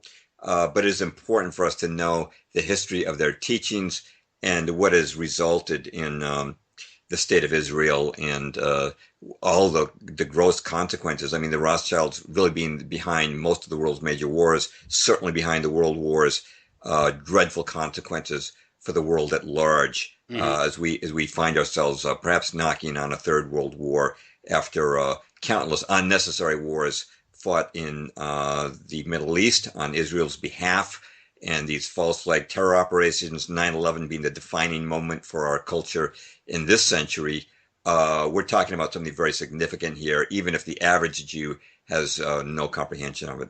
Mm-hmm. I was going to just mention. There's one to that point. In the introduction to E. Michael Jones's book, talking about Jews as a political entity, as a group, as an organized community, and he stated it well here. Let me think here, because calling a Jew may or may not be prima facie evidence of anti-Semitism, but criticizing a group of people as Jews is regularly taken as such evidence. This is because it indicates that the group exists, that it has definable beliefs, at least in many contexts, and that it can, therefore, act in a certain way, and can be criticized for so acting. All of this does not change the fact that the main task confronting anyone who decides to write about the Jews is to define precisely what he means by that term. It is precisely in that manipulation of the term Jew that its political benefits lie. And so, yeah, that's the term where anytime you criticize Jewish people or Jewish organization, doesn't necessarily make you anti-Semitic. It means you're just criticizing them for whether their beliefs or their policies they're advocating or their behavior, and just holding them accountable like with any other human being. Right, and with any other race, exactly. Exactly. Yeah, so there you go. And of all people, because the bastards of critique have been the Jews critiquing Christian society. So, like I said, turnabout's fair play. Read The Authoritarian Personality and what the American Jewish Committee had to say. Theodore Adorno and the Frankfurt School had to say about the traditional Catholic family, how it had to be destroyed in order to save the country from falling into fascism. Now there's racism for you. Yes, ethnic warfare. An attitude of ethnically cleansing or destroying a type of people. Yeah. Sorry. I thought I'd add that part. So I'm sorry. Go ahead. Yeah. What were you saying? Well, I think we've gone kind of a long time. There's some parts of my article I'm just going to skip over, but I wanted to mention one thing, which is that Christians are actually getting prepared to, I believe, to worship the Antichrist, which is, something the Bible tells us not to do. And, when I was young as a Christian, I was reading different versions of the Bible. I noticed something. I noticed that in the older versions of the Bible, like the King James, Jesus said he was going to return at the end of the world. And the modern versions, and NIV and, the others, they all said that he would return at the end of the age. And I thought, well, why do some say the age and some say the world?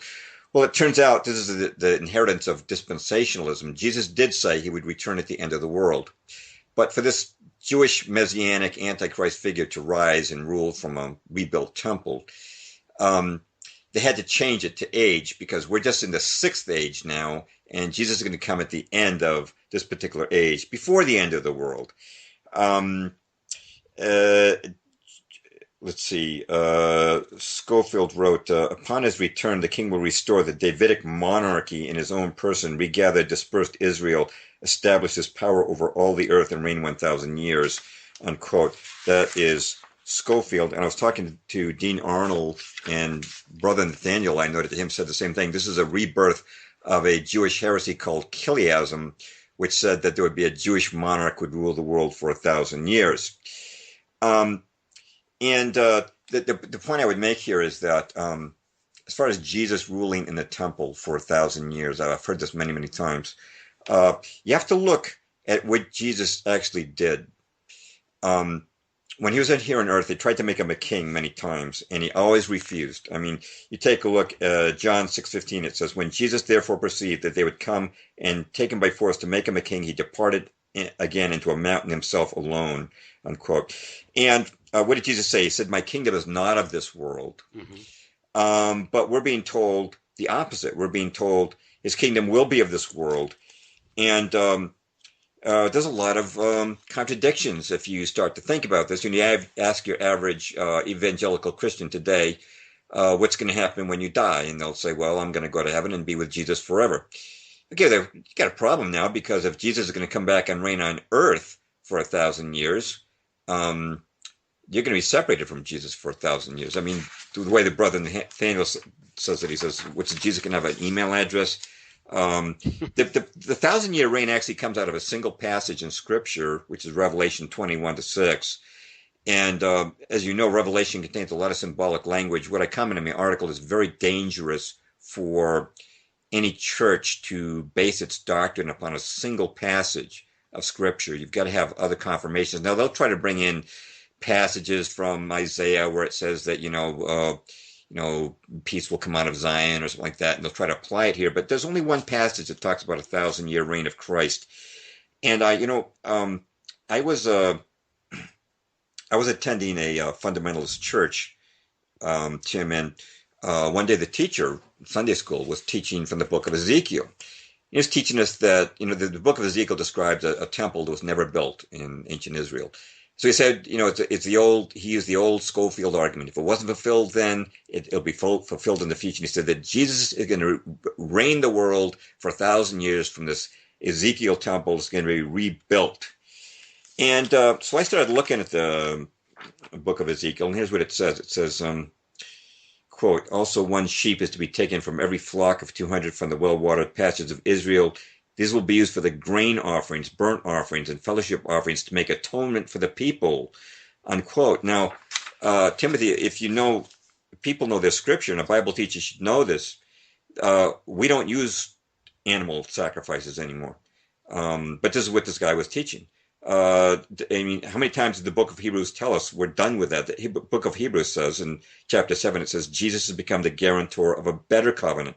Unlike the other high priest, he does not need to offer sacrifices day after day, first for his own sins and then for the sins of the people. He sacrificed for their sins once for all when he offered himself.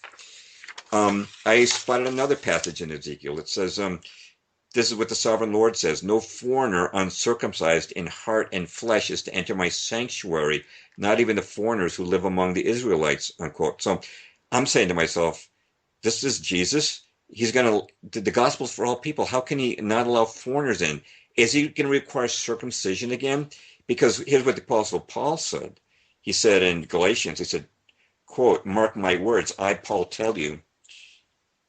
Are you hearing me? Yeah, you're just breaking up a little bit. Go ahead.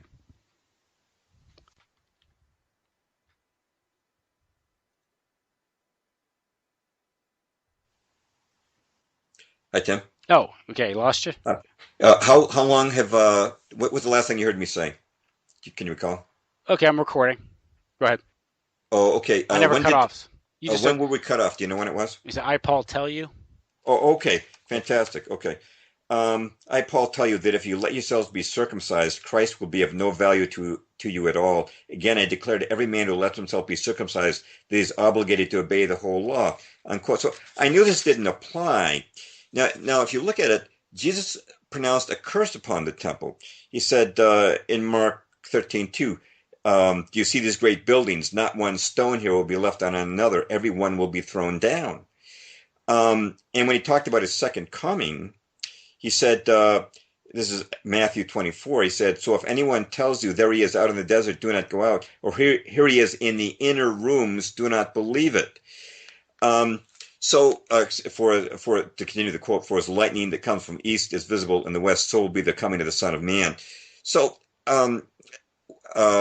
maybe this is harder for you to relate to, but I got such a dose of this in an evangelical dispensational church. The exact opposite of what Jesus was teaching. He pronounced a curse on the temple. I was being told the temple is going to be raised again. He was saying he was not going to be an earthly king. They were saying he was going to be an earthly king. He said, don't look for me in the inner rooms. They said, do look for me in the inner rooms. And what I wanted to stress here was that the Bible does tell you who's going to reign in the temple, and it's not Jesus. 2 Thessalonians 2 says this, don't let anyone deceive you in any way, for that day will not come until the rebellion occurs and the man of lawlessness is revealed, the man doomed to destruction. We're talking about the Antichrist here. He will oppose and exalt himself over everything that is called God or is worshipped, so that he sets himself up in God's temple, proclaiming himself to be God, unquote. And Jesus said, quote, when you see standing in the holy temple, the abomination that causes desolation spoken of through the prophet Daniel, he's warning about the end times there. Now, some people would apply that to, 70 AD, but it's clear that Jesus did not want to be an earthly king. And my concern is that many Protestant Christians are being taught that Jesus is coming back. He's going to, in fact, Christian congregations have been milked for many millions of dollars for the rebuilding of Solomon's temple. And I spoke to a missionary myself who told me, yes, they've got it ready to go. They've got all the musical instruments. It's ready to be rebuilt. I guess they're just waiting to remove the mosque that's on the Temple Mount so they can rebuild the temple at that particular site. And what Christians are being set up for is to worship who the Bible tells us will be the Antichrist, thinking him to be Christ. And certainly the Antichrist could pretend to be Christ because, number one, the Bible says that he can make himself an angel of light, that he can do signs and wonders. And of course, with modern technology, I mean, you go down to Disneyland and go on a haunted house ride. They can put a hologram of a ghost next to you. Well, you can just imagine what modern technology could do, projecting three-dimensional images of holograms of angels from satellites. You'd have a lot of Christians really bowing down in fear and thinking that the Lord had returned. So I believe that there's a great deception coming, and I do believe that, again, this is a legacy of the Schofield teachings, is that Christians are being set up to believe that Jesus is coming back to be an earthly king. And the Bible tells us not to worship the Antichrist. I think we're being sent in that very direction, and nothing would delight the Rothschilds more than to see Christians worshiping their chosen one, their Antichrist figure, the leader that they talk about even in the Protocols of Zion, their big brother figure. That's one of my great concerns. Well, that's interesting because, the desire for a political messiah or military messiah, that was the initial cause for the division between Christians and Jews to begin with. That's what defined Christians and Jews. Jews are the ones that rejected the Messiah because Jesus said, "My kingdom is not of this earth." Mm-hmm. They wanted the political Messiah. Exactly. And they rose up in rebellion a couple times, which Simon Bar Kokhba rebellion, I think, in 130, and that this 70 AD, the 130, and this just resulted in the destruction of the temple. And this is interesting to talk about trying to raise money to rebuild the temple. These Christians are raising money to rebuild the temple, but didn't Jesus foretell that the temple should never be rebuilt?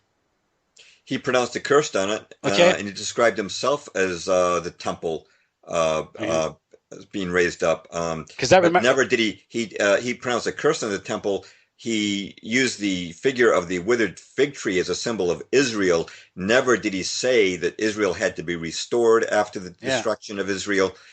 Never did he say that the temple should be rebuilt. And so we're being taught things that are quite opposite to the teachings of Jesus. And that reminds me of the story of Julian the Apostate and his attempt to rebuild the temple.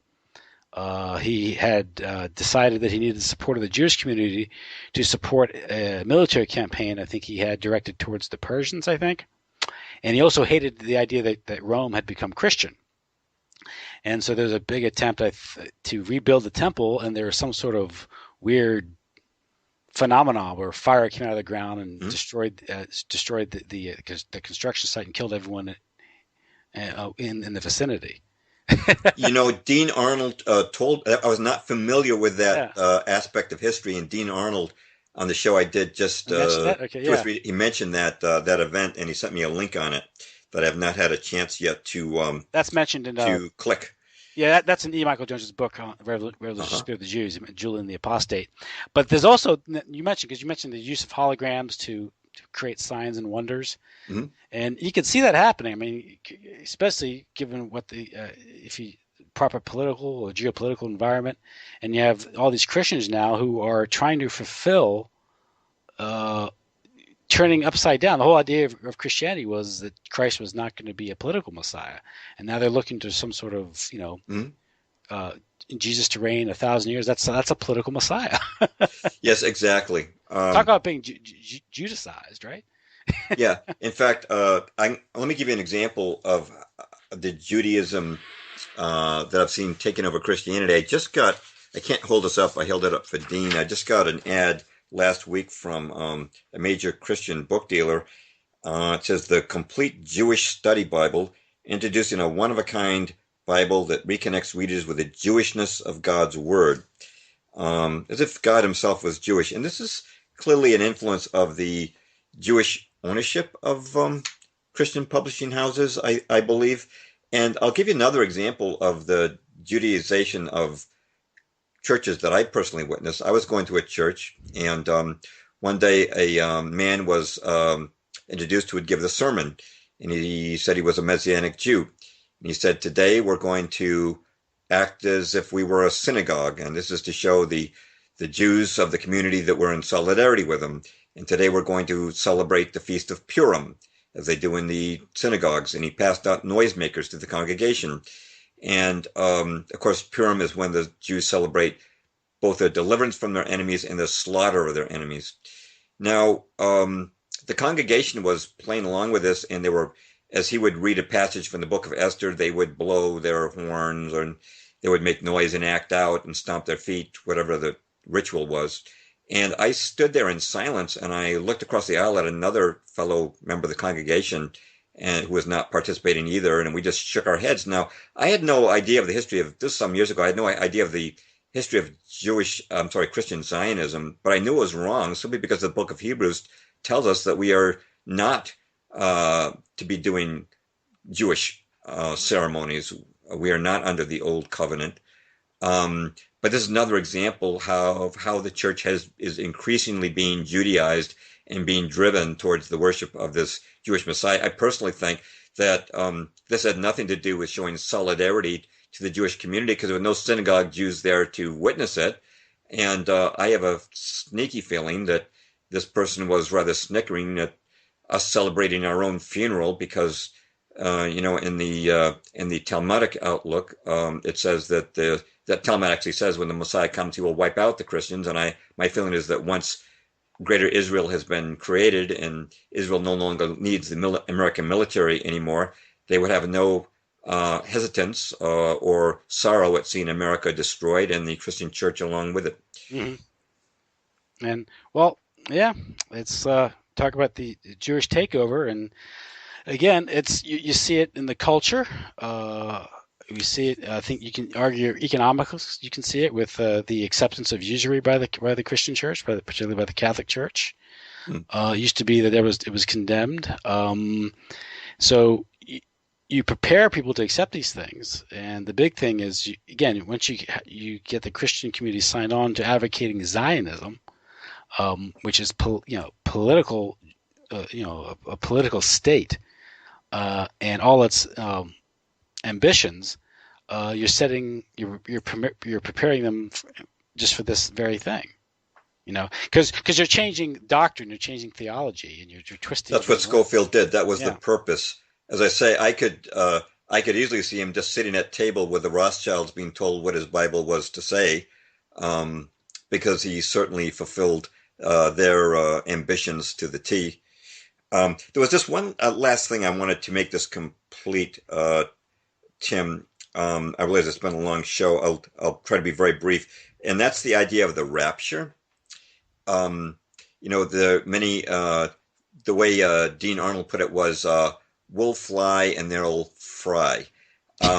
There's this Christian idea that Christians will not experience the persecution of the Antichrist, but they will be raptured up first.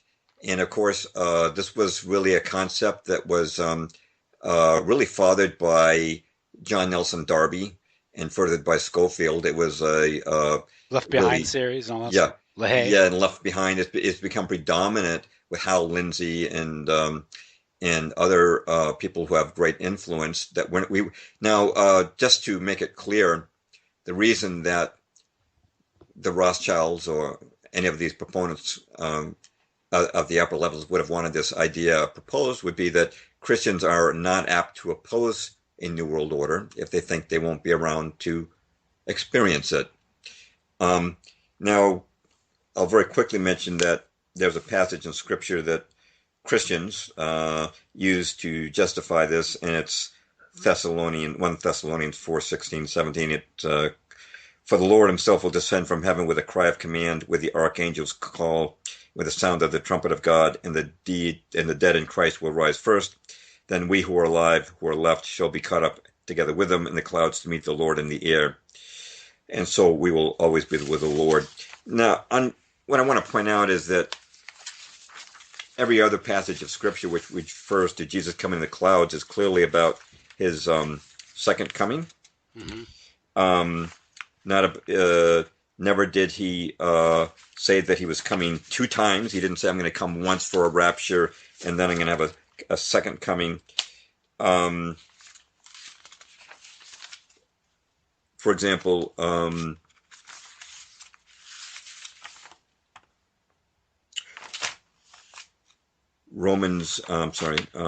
Revelation 1:7 and Mark 14. Okay. Revelation 1:7.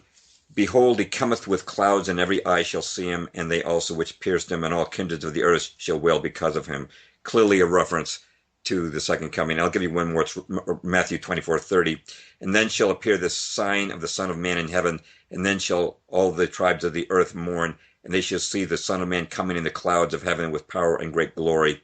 This is obviously the second coming. Why would this other passage in Thessalonians refer to a separate coming back? The motive was to disarm the church, to make them think they won't be here. But as you know, the Christian church has always suffered persecution. I have a quote there in my article regarding the Chinese church, how they were told that before Mao Zedong took over that they would be raptured out, would not experience persecution, but they did, and the Bible was discredited as a result. We're setting ourselves up for a great disappointment. It's the book of Revelation talks about 2 sufferings, the suffering under the Antichrist and then God's wrath upon the earth. I certainly don't think God would put his people under wrath who he plans to reward. That wouldn't make any sense. But to say that we won't suffer under the Antichrist when people have suffered under Satanists and communists, millions of people wiped out under the Bolsheviks, under the Bolshevik Revolution, why would we think we would not be around to experience it? That is a deception that was fostered by the Darby Scofield group, and I just wanted to make sure that we at least broached that, because it is a deception. It is designed to emasculate opposition to what they're doing, and certainly is not in keeping with reality. Yes. What student of Christian history would think that they're going to be excused from martyrdom? That we should expect more persecution. Yes. As this Luciferian, as you see Lucifer on Fox TV, and you see Baphomet's statue being unveiled in Detroit, and you see the transgenderism and all these. You see Madonna dressing up as Baphomet at the Super Bowl halftime show, and all these other things going on. You realize we're headed into a Luciferian age.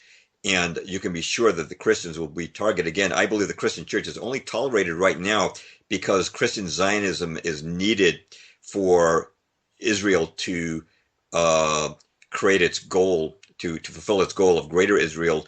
We've already destabilized Iraq, Afghanistan, Libya, now Syria. Only Iran remains in the way. If we took out Iran, I think they'd be done with us. That's not a very hopeful thing, but as you know, our hope lies in eternal life with Christ and not in what takes place on the earth. But in the meantime, we should be alert to the truth and doing everything we can to make others aware of it as well. Yes. It's not an excuse for resignation or inaction, but it's a recognition that the powers and principalities are on this earth are always with Satan, but it also means that it should keep us from falling into these utopian or crazy ideas that somehow there'll be heaven on earth, and that's the ultimate deceit. I think heaven on that you can have heaven on earth. Yeah, so. We're with this dollar collapse, potential pending wars, chemtrails in the sky, and autism skyrocketing, and other things going on. It doesn't look to me like we're headed into any kind of utopia. No. That's so the Christian church I just saw, by the way, maybe you know him, Bishop Williamson, Yeah, for the giving Society of St. Paul Pius X Society. giving a sermon on 9/11 in Orwell's 1984, and I wish I saw more clergymen of any denomination giving sermons like that. That Jesus Christ said he came to tell us the truth, and shouldn't the church be doing that? Shouldn't the church be acutely aware of what's going on in our world and advising their congregations of what's going on and to be alert to the danger? I just saw that sermon, heard that sermon yesterday. Somebody, Catholic follower of my website, sent it to me, and I was just delighted to hear that. And they said, "Give us more, give us more." Yeah, Bishop Williamson. He's the one that expressed skepticism towards the Holocaust narrative, and there was some talk a few years ago about the Society of St. Pius X reuniting back with the Catholic Church that they split over Vatican II, and when the Vatican was in discussions with the SSPX about a reunification, they were told that they wouldn't. The Jewish community would vigorously oppose it because of Bishop Williamson's utterances regarding the Holocaust, and of course, then I think it was Benedict XVI at the time was the Pope, and there was a big controversy. Of course, the question was, well, since when is the interpretation of a certain historical event a matter of Catholic doctrine? And who are you to tell the Catholic Church who they should reunite with? I mean, it's ultimate chutzpah. But you close your article. You kind of alluded to that, but in your final paragraph, you write, "But much of the problem lies with the churches. Today, many truths about the world events are freely available through alternative media. When informed newcomers come to a Sunday service and they see that a pastor whose brain is hardwired to the mainstream media knows less about geopolitical truths than they do, will they trust that pastor to edify them about eternal truths? When they hear a pastor praising Israel despite decades of atrocities, and that the pastor thus excuses murder and theft, unable to distinguish fundamental right from wrong, will they trust this pastor to lead them towards righteousness? And when we see a pastor we see that a pastor cannot understand clear biblical lessons, or Bible lessons rather, but instead teach their opposite based on the regurgitation of the Schofield's Orwellian scripture twisting, will they then want to return to another sermon?" So it's a great way to sum it up. Nice paragraph. It's sort of the summary of my experience too. Yeah. I brought truthers to church, and they weren't too impressed. And I know truthers actually, alt media people who are hostile to Christianity. One reason being Christianity's unjustified support of Israel's crimes, and also the church's failure to recognize the geopolitical realities, and instead simply parrot what the mainstream media is saying is going on. You're right, because what if the church had been militant, and they say, what if the Catholic Church had told every Catholic in 1917 in America that they cannot go off and fight this war because that is murder and the war is illegitimate? What if the Catholic Church, what if the churches in Europe had said, you cannot go off to the trenches despite what your government says and fight this awful war? You know, how the world would have been different. Yeah, a lot of things hinged on these sorts of moments and decisions in church and governmental history. By the way, you said that Bishop Williamson was a member of the Pope Pius X Society? I believe. Because it was Pope Pius X that I referred to as turning down Herzl on his Zionist plan for Israel. Okay. Yeah. Oh, okay. So sounds like Pope Pius X was a pretty good leader for the Catholic Church. I believe he also was a critic of ecumenism and Freemasonry. So that would make sense. It sounds like he was a very wise man, and would like to. I'd certainly like to see him in office, in the church office today. And I believe as the church has been the Catholic Church has been infiltrated by Freemasonry. It's become weaker and weaker on the issues of ecumenism, and I don't think it's a coincidence. Right. That was something else that I meant to bring out at the beginning, was that the church, I know, has seen a lot of, the Catholic Church as well as the Protestant Church has seen a lot of ecumenical steps taken in the past decade. Yeah, and that goes back to what your aforementioned article regarding modernism. Mm-hmm. So, well, listen, James, we covered a lot. Thank you for spending so much time. These issues are very complicated and also very sensitive. You step on a lot of toes talking about these things because of people's, notions about what it means. But it has to be said. Anything else you want to conclude? Anything else you want to say? Just that you're right. Just mentioning challenging people's view of the rapture, I guarantee could set off a firestorm in a church. Yeah. But that's okay. I think that we who have been studying these issues need to warn people, even if it goes against their long-held ideological beliefs. After you've been studying these issues for decades and the truths emerge and truths have come closer to me just with some of the information and insights you've shared tonight. We start to get like a jury member, you start to get a preponderance of evidence that shows you what the crime really is. Mm-hmm. And it sounds like a good jury member, like in the movie 12 Angry Men. You got to change your mind when the evidence and the facts go against the conviction you had in the beginning. So I hope that, I know it's been a long show, but I hope that we've made a difference for somebody who's listening in today or tonight. Sure. And the two articles? Okay, so War on Christianity Part 1, the War on Christianity Part 2. Part 1 is on modernism, Part 2 is on Christian Zionism, and that's on my website, jamesperloff.com, and Perloff is spelled P as in Peter, E-R-L-O-F-F. Great, okay. Let's see if everything's working. It didn't check. Yeah, it's still recording. Okay, good. Okay, good. I didn't check my screen there for a while. Okay, great. Listen, thanks a lot, James. Good night. Thank you, Tim. Take care. Take care.